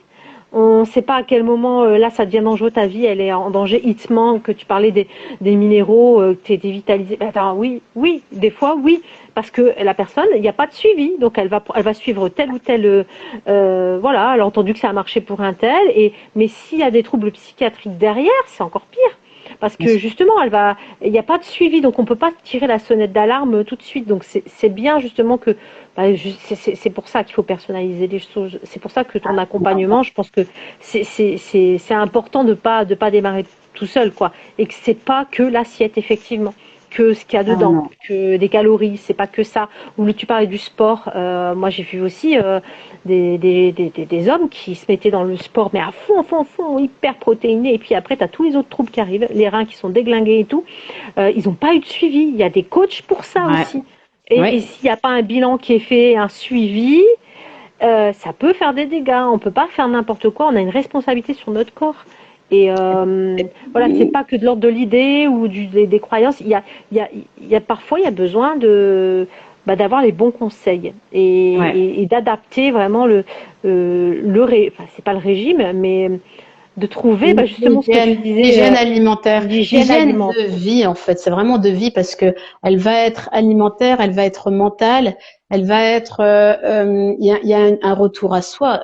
Tu vois aussi que la personne, elle était tellement dans l'oubli. Et il y a beaucoup, ça j'aime bien leur dire, dès qu'elles me disent non, mais j'ai pas le temps, je dis bip, mensonge. Non, mais tu sais, c'est que le soir, bip, mensonge. À partir du moment où tu as le temps d'aller aux toilettes, tu as le temps de faire tes ablutions, tu as le temps de prier, tu as le temps de t'asseoir, tu as le temps de faire de la cohérence cardiaque, tu as le temps de te faire du tapotage de FT. Si je le fais même en voiture, on a le temps. Tu marches, tu optimises ta marche. Tu marches. Excuses, hein. Voilà. Oui, mais j'arrivais de faire de la marche et de faire de la cohérence cardiaque tout en marchant. C'est-à-dire en même temps, je me détendais et en même temps, je m'amusais à. On peut tout optimiser en termes de temps parce que c'est pas des outils que tu dois brancher. Tu dépends pas d'un fil ou d'un câble. Tu comprends? Tu dépends pas du tout d'un. Donc tout est automatique. Tout est. Tu le prends avec toi. Et ce matin encore, j'ai conseillé à cette fameuse dame pendant qu'elle fait sa marche, de faire de l'EFT parce que des fois quand on marche, il y a des souvenirs qui reviennent. Et elle me dit, marche, qu'est-ce que tu fais? Elle me dit, quand je marche, j'écoute des vidéos. Je lui dis, écoute, essaie d'optimiser ta marche parce que quand on marche, c'est quelqu'un qui fuit tout le temps le vide. Elle est très très active, très hyperactive, mais elle se donne dès qu'il y a un temps pour elle, elle le fuit. Mais comme la peste. Et donc, quand elle marche, qui est censée être une séance un peu détente et tout, elle mettait elle remplissait quand même son cerveau. Et je lui ai dit, à partir de maintenant, quand tu vas marcher, tu mets rien. Je lui dis, marcher avec des écouteurs, c'est comme marcher avec une copine. Tu reviens, tu es fatigué et tu as envie de grignoter et tu as envie parce que tu ne t'es pas écouté. D'accord? Donc, je lui dis, tu marches sans écouteurs et tu laisses venir les choses. Et je lui dis, tu vois, c'est quand tu es dans la détente que ton inconscient il débarque. C'est quand tu es zen que l'inconscient il t'envoie des souvenirs passés, des tracas, de la rumination, tout ce que nous, on n'aime pas forcément voir et qui refont surface. Chez certaines personnes, c'est sous forme d'insomnie, tu vois. Donc, ça vient à ce moment-là, etc. Et je lui dis, tu en profites pendant que tu marches, tu laisses les choses venir et l'émotion qui arrive, tu la travailles en EFT. Tapote-toi, pas grave. Les gens, ils vont se dire, qu'est-ce qu'elle fait? Eh ben, elle s'occupe d'elle-même. Il n'y a pas de problème. Tu peux le faire quand tu vas dans un endroit où il y a plus de lumière, où tu es plus tranquille. Tu te fais 2-3 rondes comme ça et tu as éliminé déjà un premier problème. Tu fais ta vaisselle ou tu fais ton ménage. C'est souvent quand on est occupé par des choses automatiques que l'inconscient arrive. Tu sais que c'est quand tu conduis aussi, quand tu es en mode pilotage automatique, que l'inconscient il débarque. Et donc, il va t'envoyer ce que toi, il te sort les dossiers. Hein, tout est dans le disque dur. Et donc, selon ta journée, selon les problèmes que tu as eu dans ta semaine, ça arrive. Et puis, à ce moment-là, eh ben, soit tu l'occultes, mais tu vas te rattraper par le grignotage parce que tu vas te sentir à l'intérieur, ça va t'agiter, tu sais pas quoi. Et donc, tu vas finir par grignoter ou par manger en excès. Soit tu optes pour, je reçois ça là maintenant et je l'élimine tout de suite. Ok. Et donc, tu te parles à toi-même. Bon, ça prend comment le contenu de cet tapotage et tu te dissocies de ce problème. Et automatiquement, tu ressens un mieux-être, un bien-être. Et là, pour le coup, quand tu rentres de ta marche, tu es tellement bien et apaisé que tu as plus envie d'être, tu es plus légère. Tu sens que tu as vidé quelque chose. Et donc, t'es pas en quête d'un truc sucré, t'es pas en quête de manger vite, t'es pas en quête de bien. Donc ça, c'est des choses, des astuces comme ça que je conseille aussi. Mais une fois que tu as l'outil, tu fais ce que tu veux. Oui, enfin, ce que tu expliques aussi aux gens, c'est que le but, c'est qu'ils deviennent autonomes, mais que ça demande quand même. Enfin, moi, je le vois dans les accompagnements, c'est que ça demande quand même un effort. Oui. Et moi, je pense que c'est ça aussi la difficulté. Enfin, moi, j'ai fait un petit peu naturo et puis voilà, je donnais des conseils santé à un moment donné. Ouais. Et très vite, moi, j'ai vite arrêté ça parce que je me suis rendu compte que beaucoup de gens demandaient juste la pilule miracle en fait. Ouais. Il n'y avait pas envie de faire d'efforts. Donc, on me disait, non, mais t'as pas quelque chose à prendre. Voilà, je prends un truc, et ça va aller mieux. Je dis, non, mais non. Mais si, mais un truc naturel, mais tu me donnes, je prends ça, et des fois, je donne des conseils même naturels, tu vois, Ouais, voilà, je sais pas, moi, bah, il faut éplucher du gingembre, le couper en morceaux, ou du curcuma, ou le gratter, machin. la Oh, mais t'as gélule. pas ça en gélule, ou Ouais. t'as pas ça. Alors, oui, d'accord, il y a des choses pour simplifier, mais il faut un minimum d'effort, quoi. Je Mais là, pense. j'éduque, c'est dans ça que déjà je ne donne pas de compléments. Les gens, soyez au courant parce que je suis très, très, très, Voilà, très, très. j'ai fait exprès. Moi, je dis C'est pour toujours aux ça, gens. Alors, j'aime bien répéter deux choses. Je leur dis, faire une détox ou prendre un complément, c'est comme te brosser les dents avec du Nutella. Tu as la Mhm. technique du brossage, mais tu le fais avec du Nutella. Il y en a même une que j'ai choquée en séance la semaine dernière. Je lui ai dit, c'est comme si tu nettoyais, parce elle adorait le ménage. Je lui ai dit, c'est comme si tu nettoyais ton sol avec du pipi. Tu as la Mhm. technique, tu as pris le chiffon absorbant, tu as voilà, t'as tout le truc qui va avec, mais le sol, techniquement, il est propre, mais avec quoi? Tu vois, je vous dis, c'est Mhm. pareil en fait. Tout à fait. Et il n'y a pas de, il y a pas de décrassage. Si à côté, il y avait une fille aussi qui me parlait de hijama, je lui dis, la hijama, c'est important et apporte-lui aussi à côté une bonne alimentation. Sinon, tu passes ton temps Non, c'est pas euh, suffisant. à te, à Mhm. te, Voilà. te vider, donc on te nettoie. C'est comme je disais, c'est comme le robinet quand tu cherches à le déboucher. Elle le Mhm. débouche et toi par derrière, tu C'est le ça, remplis. c'est ça. Mhm. Et donc tout ça, c'est pour moi, c'est important que les gens, et c'est vrai, c'est de l'éducation, hein, c'est de l'éducation. Après, j'aime bien aussi par la vérité choquer. Ça fait partie dans la Mhm. séance d'alimentation où je dis, ben voilà, même au niveau des compléments, je suis assez exigeante sur les compléments. J'aime bien les compléments liquides et au mieux en poudre. Et je nexe complètement ce qui est comprimé, etc. Et j'explique déjà que le foie, il est au bout de sa vie. Les reins, certainement. Le système digestif, il en peut plus. Et en plus, tu rajoutes, pensant Mhm. bien, des comprimés. Et en plus, il faut en consommer 4, 5, 6. Moi, je suis la reine de ce qui va être optimal et efficace. Voilà. Donc, Mhm. je regarde beaucoup dans les compositions, etc. Le taux de la concentration du principe actif. Moi, si on Oui, n'est parce pas que. proche du 100%, crois-moi, tu peux pas me le vendre. Tu peux pas me le vendre. Mhm. Et le liquide, pourquoi j'aime bien tout ce qui est gémo? Je suis une adepte de la gémothérapie. Euh, Mhm. parce qu'on part du bourgeon et le bourgeon, c'est l'essence de tout, de la vie Tout à finalement. fait. Mhm. Et c'est du liquide, donc on fatigue moins le foie. Déjà un foie quand il est fatigué, si en plus tu lui rajoutes soi-disant naturellement des compléments, imagine le travail qu'il doit faire aussi par derrière pour éliminer Oui, oui. les 5 gélules, les 10 gélules.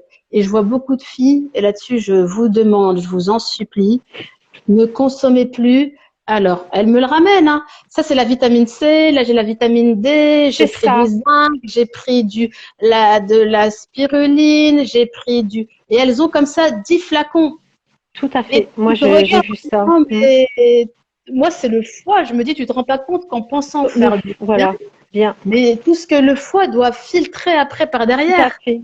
Tout à alors qu'il y fait. a des complexes qui existent, qui englobent, Mhm. en tout cas la plupart, et qu'en deux Mhm.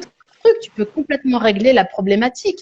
Et ça, Et, c'est l'éducation, hein, il faut rééduquer. Hein. et parfois, c'est simplement même dans l'alimentation, tout simplement.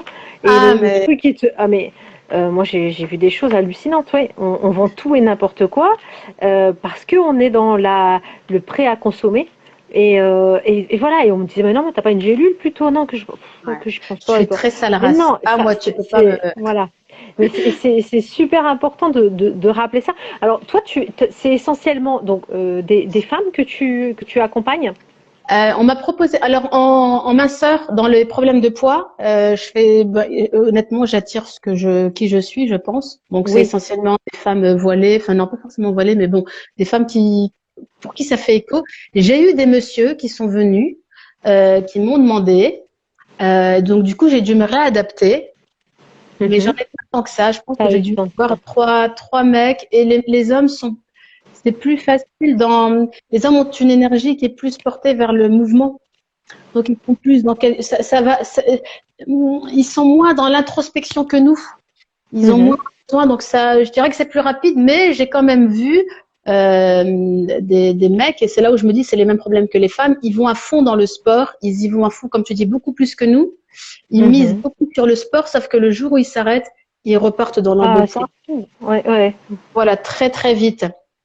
Ils Mais préparent pas. j'ai Mm. eu cette question, je pense, il y a 2 semaines par rapport aux hommes et j'ai dû revoir un peu Mhm. au cas où. Sinon, j'ai eu un homme aussi qui voulait prendre de la masse musculaire.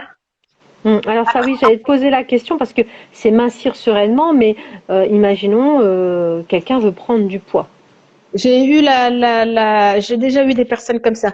Juste pour terminer, quand je fais de Pardon. la naturopathie, je fais de la naturopathie pour tout le monde. Je fais pas de Voilà. la mincir sereinement. Je pense que naturellement, ça n'attire pas un homme de lire mincir sereinement.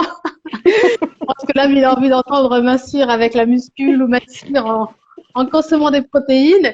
Je pense pas que ça fasse écho à un homme mincir sereinement, mais en naturopathie, oui, j'accompagne tout le monde, les enfants, etc. D'accord. Les enfants avec des réglages alimentaires, j'ai eu des très très bons résultats. Pour revenir sur ce que tu disais, des problèmes d'eczéma où la gamine, elle avait 2 ans et demi, suivie par une dermato antibiotique. Je commençais à peine à faire de la naturo. Je me dis, et quand j'ai vu l'état d'eczéma de la De la petite, peau. j'ai cru qu'elle était brûlée et je me suis dit, je vais la transférer à mon formateur. Moi, je me sentais incapable de gérer le cas. Je pensais quand on m'avait appelé pour d'eczéma que c'était de l'eczéma, comme on peut Petite voir tache, là au ouais, niveau du ouais, cou, voilà. un peu là. Non, ce que moi j'ai vu, je lui ai même dit, ta fille, est-ce qu'elle n'est pas brûlée? Et non.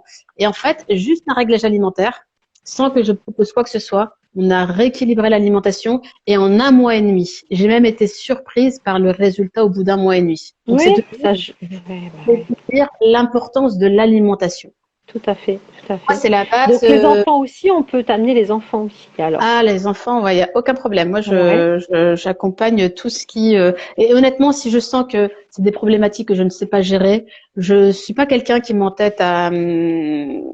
J'ai déjà refilé des personnes qui avaient des vrais des troubles. Il y en avait un, c'était une neuropathie bien avancée, parce qu'on a quand même tendance à D'accord. venir voir la naturopathe.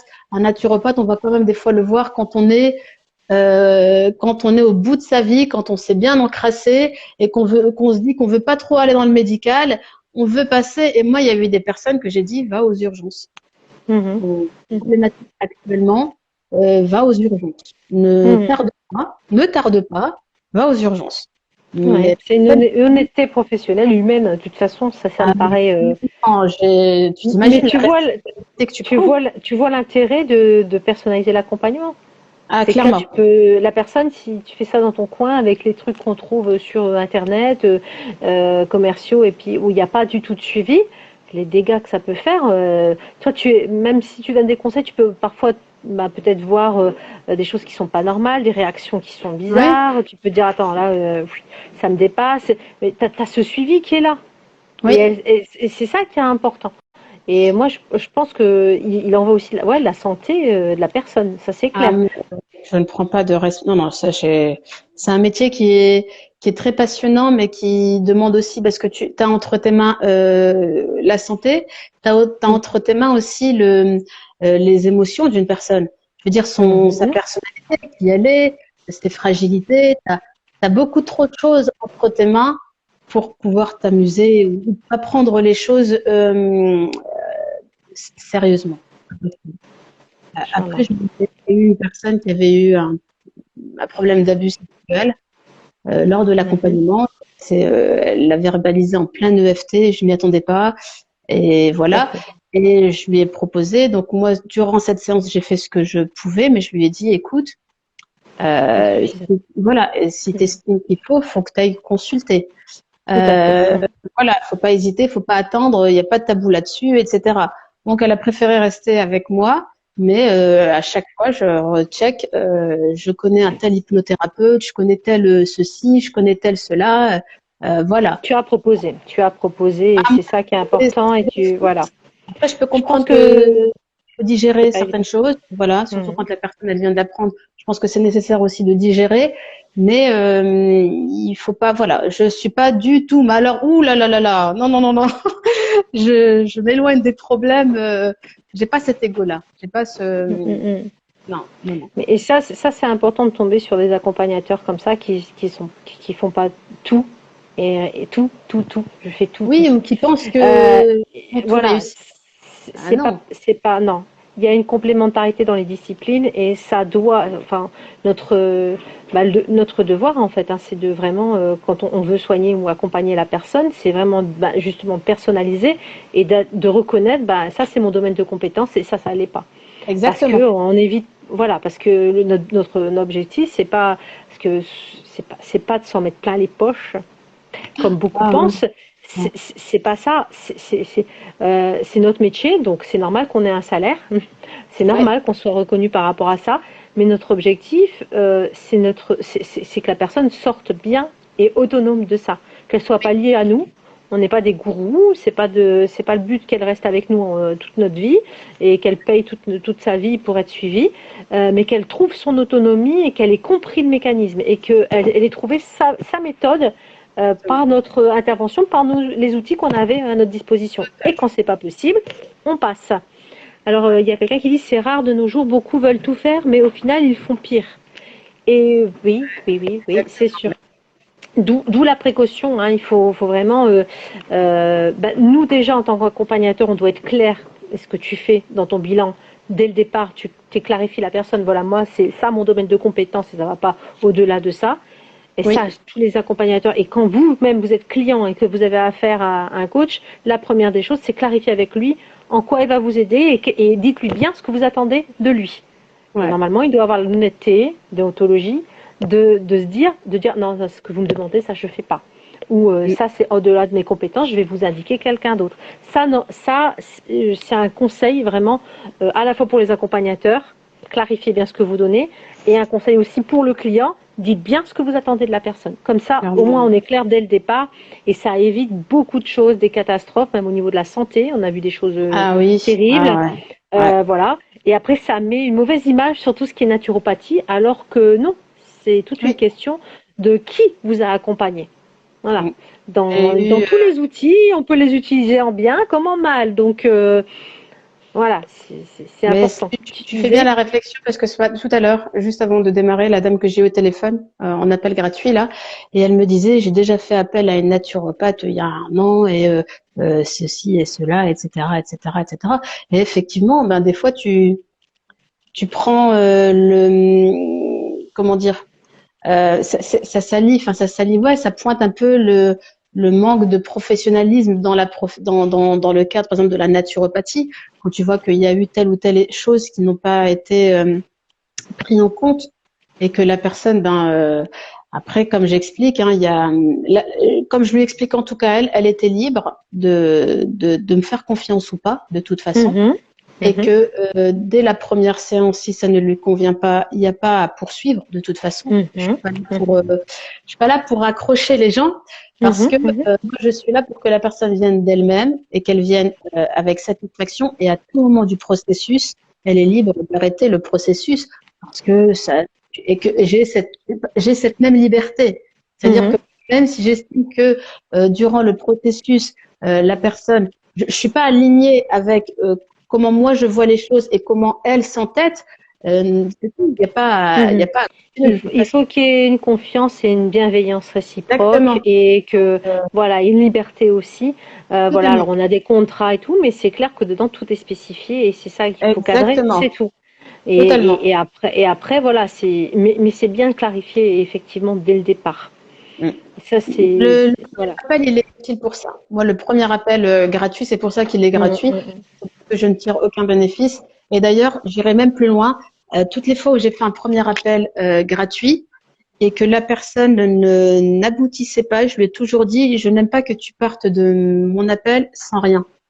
Donc, mm. j'apporte toujours un complément, Mhm. quelque Ouais. chose où tu pars pas bêtement après une heure et demie je, je suis pas, tu vois, quand tu donnes du temps, je veux qu'au moins Mm, après mm, ce téléphone-là, tu mets quelque chose en action. mm, Je me fiche en fait qu'il n'y a pas de mm, suivi, mm, mais que mm. ça ne soit pas perdant, que tu ne perdes Voilà. pas, tu as perdu une heure et demie comme ça. Et donc, Mm, ça c'est mm, mm, important aussi pour mm, moi. mm. Machallah. Donc tu fais en gros, dans ton accompagnement, tu abordes tout ce qui est quelque part développement personnel, connaissance de soi. Tu Ouais. vas aussi dans tout ce qui est outils, tu proposes des outils par rapport à ça. Donc il y a le développement personnel, il y a les outils qui vont avec, l'autonomie avec ces outils. Oui. Tu fais aussi de la nutrition, puisque tu vois un petit peu la diététique, tu vois un petit peu quand même Ouais. ce qui se passe dans les assiettes. Ouais. Tu disais à la fin, Mm. c'est la dernière séance, mais je le fais. Donc là, j'avais une question de Pamela qui disait est-ce que l'ossature, tu prends en considération l'ossature dans le poids? Donc ça, c'est plus de la, on va dire, de la nutrition. Enfin voilà, elle disait est-ce qu'il y a aussi le poids de notre ossature à prendre en compte pour la perte de poids? Donc La ça, perte de poids, elle va se faire naturellement quand elle va commencer à se déclencher. Elle va se faire naturellement. On s'intéresse à l'ossature parce qu'on focalise. Et là, pour le coup, c'est une très bonne question. On s'intéresse à l'ossature parce qu'on focalise notre attention sur le chiffre de la balance. Tu vois? Et le chiffre de la balance est aussi traître. Le chiffre de la balance, il est important pour avoir une idée de tout combien à je fait. pèse et de où je démarre. Mais moi, j'ai vu des filles qui, quand j'ai démarré avec elles se pesaient et soit quotidiennement, soit une fois par semaine, soit, et je me dis non, à minima, allez, si on doit mettre c'est une fois par mois, et c'est vraiment Mhm. pour trouver ton évolution. Mais Mhm. si tu estimes que ton ossature, elle est large, effectivement, au niveau de la balance, mais il faut pas s'entêter à voir au niveau du chiffre. Il faut perdre régulièrement, il faut chercher à Tout à perdre. fait. Que la perte, elle se fasse de manière régulière. Il faut éviter d'avoir une perte comme ça, parce que ça va supposer à un moment donné un rééquilibrage avec une reprise. Il faut perdre de manière régulière, se faire confiance, et puis accepter aussi sa morphologie. Donc, ne pas se stresser par rapport à ces histoires d'ossature, parce qu'il n'y a pas que l'ossature, il y a aussi le nombre, le liquide de notre corps. Hein. Tu peux te peser Mhm. la veille avec un chiffre que tu t'es contente, tu as perdu, il est marqué moins 1 kilo, et le lendemain, tu as gonflé T'as avec trop de vu? l'eau, il est marqué plus 2 kilos, et tu me dis, ah, Aziza, tu te rends pas compte. Et j'ai vu des filles qui étaient déprimées le lendemain, Ouais, ouais, alors que disant, c'est une question de liquide. voilà, tu t'es pesé il y a 2 jours, pourquoi tu as eu… Non, mais c'est parce que je voulais voir si j'avais perdu, mais rentre pas dans ce stress-là, parce que du coup, ça lui a provoqué un stress, et regarde la pensée que ça avait provoqué, là, ça me rappelle une personne, ça lui a provoqué comme stress, ah, avec tous les efforts que j'ai fait ces 2 derniers jours, j'ai pris 1 kilo. Et elle a la tentation de se dire, allez, foutu pour foutu, la journée, elle est morte, autant que… Mais t'imagines le mode de pensée que ça a développé Ouais, juste c'est terrible. chiffre de la non. Donc moi je dis la balance elle est intéressante pour avoir un chiffre, mais après on fait pas une obsession sur le chiffre de la Sur le balance chiffre. parce que sinon tu t'en remets pas, tu passes ton temps à être obsédé par cette balance et ça va se faire tout doucement. Et si on prend en compte l'ossature, comme je dis, on prend en compte l'eau qui est dans notre corps, on prend en compte aussi nos cycles menstruels qui font que avec les hormones, les variations hormonales, on peut gonfler, que ce soit au niveau du ventre, au niveau de la poitrine, on peut avoir de la rétention d'eau. Moi, je déconseille à toutes les filles de se peser avant d'avoir leurs règles. Je leur dis toujours, pesez-vous après. Allez, une fois que tu as tes règles, à la rigueur, monte sur la balance, fais-toi un plaisir. Mais quelle idée de la veille. La veille, t'es gonflé, même si ça ne se voit pas physiquement, certaines personnes peuvent avoir vraiment le syndrome prémenstruel et afficher un plus 1 kilo, un plus 2 kilos, et alors qu'elles vont dégonfler la semaine qui va suivre. Donc ça, c'est des choses auxquelles il faut faire attention. Mais ça, généralement, je le dis quand j'accompagne avec… Donc, tu as vraiment le côté psychologie, voilà, analyse de la personne, connaissance de soi, développement personnel, outils. Tu as le côté physiologique avec l'anatomie et tout ça. Et tu fais aussi un lien avec le spirituel, je suppose, puisque tu parlais d'équilibre dans notre religion. Donc, je suppose que tu as aussi ces trois volets-là. Alors moi, là où je le recommande, c'est quand je parle avec la personne et que je capte que elle le verbalise elle-même. Soit il y a même de l'abandon de prière ou de la non régularité, ou ça dépend en fait des problèmes et tu l'associes très vite parce que effectivement, quand tu es dans une perte de toi-même, quand tu es dans l'oubli de toi-même, tu peux l'être jusqu'à ce point-là finalement, jusqu'au point où tu lâches tout. Il y a plus de tout ce qui sera lié à toi. Et bizarrement, elles sont très autonomes quand il s'agit de la gestion de la maison, des enfants, etc. Tout est cadré, organisé. Mais dès qu'il y a un rapport à elles-mêmes, il y a zéro. Vraiment, on est dans du laisser aller total. Donc là-dessus, tu vois souvent que le travail il se fait. Donc il y a de la, moi ce que je conseille de plus facile, c'est ce que je leur dis, c'est quand tu fais de la cohérence cardiaque, tu en profites quand tu te mets vraiment en état de cohérence cardiaque pour faire du dhikr. C'est-à-dire qu'à un moment donné, ouais, quand tu fais de la cohérence cardiaque, ça te calme. Eh ben, profite. Je suis la reine de, dès que tu peux faire un truc, tu lui combines Tu un truc utilises qui ton pourrait, temps, à tu fond, optimises ton temps. à max. Parce que je sais ce que c'est qu'être maman, je sais ce que c'est qu'avoir une vie à 1000 à l'heure et que voilà. Mais Mhm. c'est des moments qui vont te recharger. Ça, c'est important. Mhm. Ils vont te recharger et te permettre de redémarrer, de rebondir, mais de la meilleure façon. Parce qu'on recherche toujours à rebondir dans la journée, mais on va rebondir par l'alimentation. Quand tu es au bout de ta vie, à la fin de la journée, et que tu as encore des choses à faire, tu vas manger, tu vas grignoter, tu Mhm. vas te stresser, tu vas manger debout, tu vas manger rapidement, tu vas faire beaucoup de choses. Alors que là, tu peux te recharger de manière totalement plus sereine, beaucoup plus apaisée.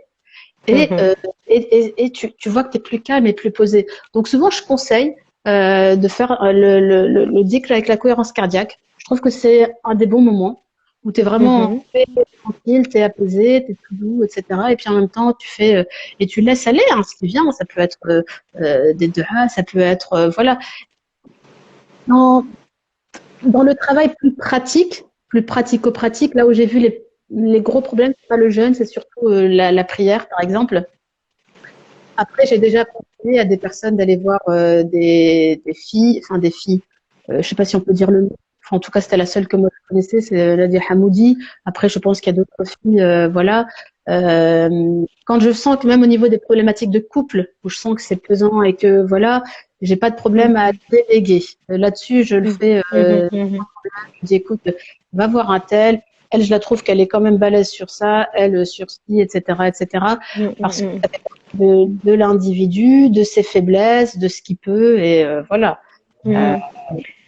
C'est là où je me dis non seulement l'accompagnement il doit être personnalisé, mais retrouver cet équilibre entre le psychique, le le physique spirituel, et le spirituel. S'il n'y a pas d'équilibre, dès qu'il y a des équilibres, c'est clair que c'est une catastrophe. Et le spirituel, il ne doit pas être négligé non plus.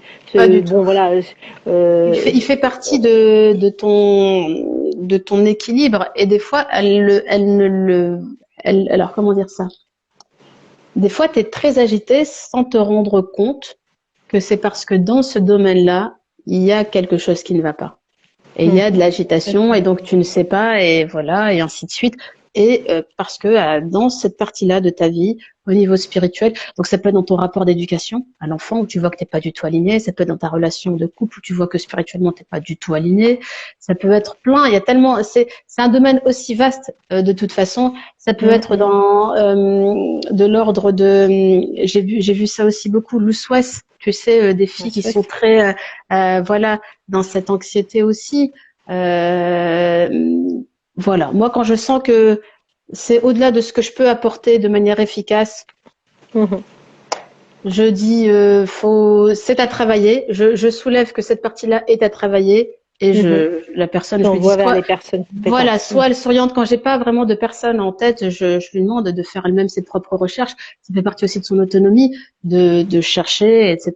et de regarder ce qui elle lui convient, que ce soit au niveau local, au niveau de ce qu'elle peut. J'ai déjà envoyé des filles chez des thérapeutes hommes et on m'a dit non, surtout pas des hommes. Voilà, donc je commence aussi à me constituer un petit répertoire de Il faut un parce réseau. qu'au début, voilà, parce qu'au début tu fais avec ce que tu as en termes de personnes, d'accompagnants, etc. Et c'est vrai que des fois, tu n'as pas forcément. Moi, j'avais beaucoup, étant donné avec toutes mes formations, c'était beaucoup des personnes non musulmanes. Donc, et en qui moi j'avais déjà testé sur moi. Donc, quand je recommande, c'est que souvent j'ai testé sur moi. Et ben ça n'allait pas parce qu'on me dit non, surtout pas, déjà pas un non musulman et en plus pas un homme. Bref, Oui, c'est après pareil. c'est Ouais, toujours voilà, selon c'est pareil, le les. praticien, la praticienne, il faut, voilà, on a le choix. Enfin voilà, il faut aussi que ça nous corresponde. On parlait tout à l'heure Exactement. dès le début, il faut qu'on le sente. Parce que si ça part parce qu'on se dit, bah, il y a qu'elle, pas forcément, quoi. Et on va Je le sentir tout n'impose de suite. rien. Voilà. Voilà, on va sentir qu'il n'y a pas. D'où l'intérêt d'avoir un bon réseau. Donc, Voilà. Ça Aziza, je t'invite c'est vraiment à nous à rejoindre dans Vaste me. Ressources. Je sais pas si tu connais Vaste Inch'Allah. Ressources. Je suis abonnée, je C'est une- pense Oui, à ton alors Insta. Dis-moi. n'hésite pas, c'est exactement, tu me fais penser à ça parce qu'on est en train de discuter, on parle de réseau. C'est dans cette optique-là de mettre de rejoindre, de regrouper des professionnels qui ont déjà signé un code de déontologie commun, qui ont des valeurs communes, et donc travailler ensemble. Ils sont tous indépendants, mais on s'entraide. Il y a une solidarité et on a à cœur de pouvoir proposer aux gens rapidement des professionnels qu'on connaît, qui ont le même sens de l'engagement, les mêmes qui ont signé cette fameuse charte éthique. Voilà. D'accord. Et donc tu es la bienvenue si tu veux en savoir plus, n'hésite pas. Il n'y a aucun problème. Voilà. Et il y a plusieurs naturopathes, et il y a plusieurs coachs, et ça rejoint un peu ce que tu disais. C'est en fonction de la personne, elle le sent ou elle le sent pas. Et ça doit être voilà. Mais c'est intéressant de savoir que ça existe, qu'il y a différentes personnes avec leurs spécificités. Moi, je sais que s'il y a si je côtoie quelqu'un qui a ce souci-là au niveau de l'alimentation, je sais que c'est Aziza, parce que je sais comment elle fonctionne. Elle nous a montré son fonctionnement, la manière dont elle a accompagné. C'est aussi une des choses sur Vaste Ressources, c'est on a tous, on s'en est rendu compte très vite, le même style d'accompagnement très personnalisé. Voilà, d'où l'intéressant. Voilà, d'où l'idée de te le proposer, parce que ça ressemble vraiment, c'est dans la même lignée, le même alignement que cette plateforme. Voilà. En tout cas, maintenant, si là on a besoin de Aziza, on fait comment? Donc si on a besoin de moi, on m'a contacté, les gens ont toujours su. Peu importe le réseau me contacter, j'ai eu des demandes via Messenger, via WhatsApp, via Insta, et puis voilà, et aussi via directement comme aujourd'hui par téléphone, on m'a appelé directement. On m'avait trouvé, je sais plus sur un réseau, je n'étais même pas, je crois que c'était, je sais plus c'était quel réseau. Donc alors je fais en sorte que généralement je mets toujours mon numéro de téléphone quand je diffuse une affiche pour promotionnelle en fait. Mais sinon via Insta, c'est là où je un petit message. Ouais, je suis le plus active, je suis la plus active, c'est sur Insta. Facebook, Est-ce que vous m'entendez? C'est bon. Ça y est. Je suis revenue. Je suis désolée, c'est ma connexion. Tu avais raison, à un moment donné, les montagnes, voilà. Non, j'ai cru que c'était moi. C'est peut-être moi, mais moi je me voyais, je m'entendais. Je te voyais pas, ça buguait, mais comme j'avais pas de retour donc je me suis dit, je vais me déconnecter. Ouais, non, c'était moi. Donc, tu étais en train de dire comment on pouvait te contacter, et apparemment, on trouve toujours moyen de te contacter. Voilà. Sur les réseaux. Tu m'as dit, à part Facebook, c'est pas trop sur Facebook quand même, si. J'ai une page Messenger, ça veut plus, en fait, via Messenger, on arrive à me contacter. Parce que je poste quand même des stories. C'est vrai qu'en termes de publication, dans mon compte à moi, non. Mais Mincir Sereinement, j'ai une page qui s'appelle Mincir Sereinement. Mais essentiellement, je suis sur Insta. Pour l'instant, c'est mon réseau professionnel où je travaille, où en tout cas, j'optimise à fond mes publications. Ok. Eh ben, écoute, n'hésitez pas si vous avez besoin de Aziza. Donc, ce live, il va être aussi mis sur IGTV et puis sur ma chaîne YouTube. Voilà, les gens qui n'ont pas pu se connecter ce soir pourront se connecter. Puis, s'ils ont des questions, qu'ils n'hésitent pas à ce moment-là à te les envoyer. Je te remercie beaucoup, Aziza, pour cette intervention, cet échange. J'étais ravie de t'avoir avec moi ce soir. Et voilà. Et ça fait plaisir. Je ne sais pas si tu as quelque chose à rajouter. Non, juste te dire que merci déjà pour tout ce que tu fais, ce que tu proposes, tout, parce que je sais que tu as pas mal de choses à côté, en lien aussi avec là où tu vis, etc. Donc, je t'ai toujours connue finalement, et c'est ce que je disais à ma sœur la dernière fois, j'ai dit Audrey, j'ai toujours connu dans ce domaine-là de faire ce qui est important pour elle finalement, tu vois.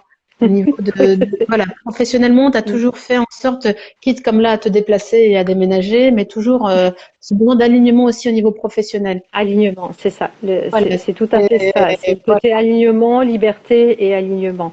C'est des valeurs qui me sont chères. Engagement aussi. Donc ça fait trois grosses valeurs, voilà. Et hâte de te voir dans les montagnes. Faudra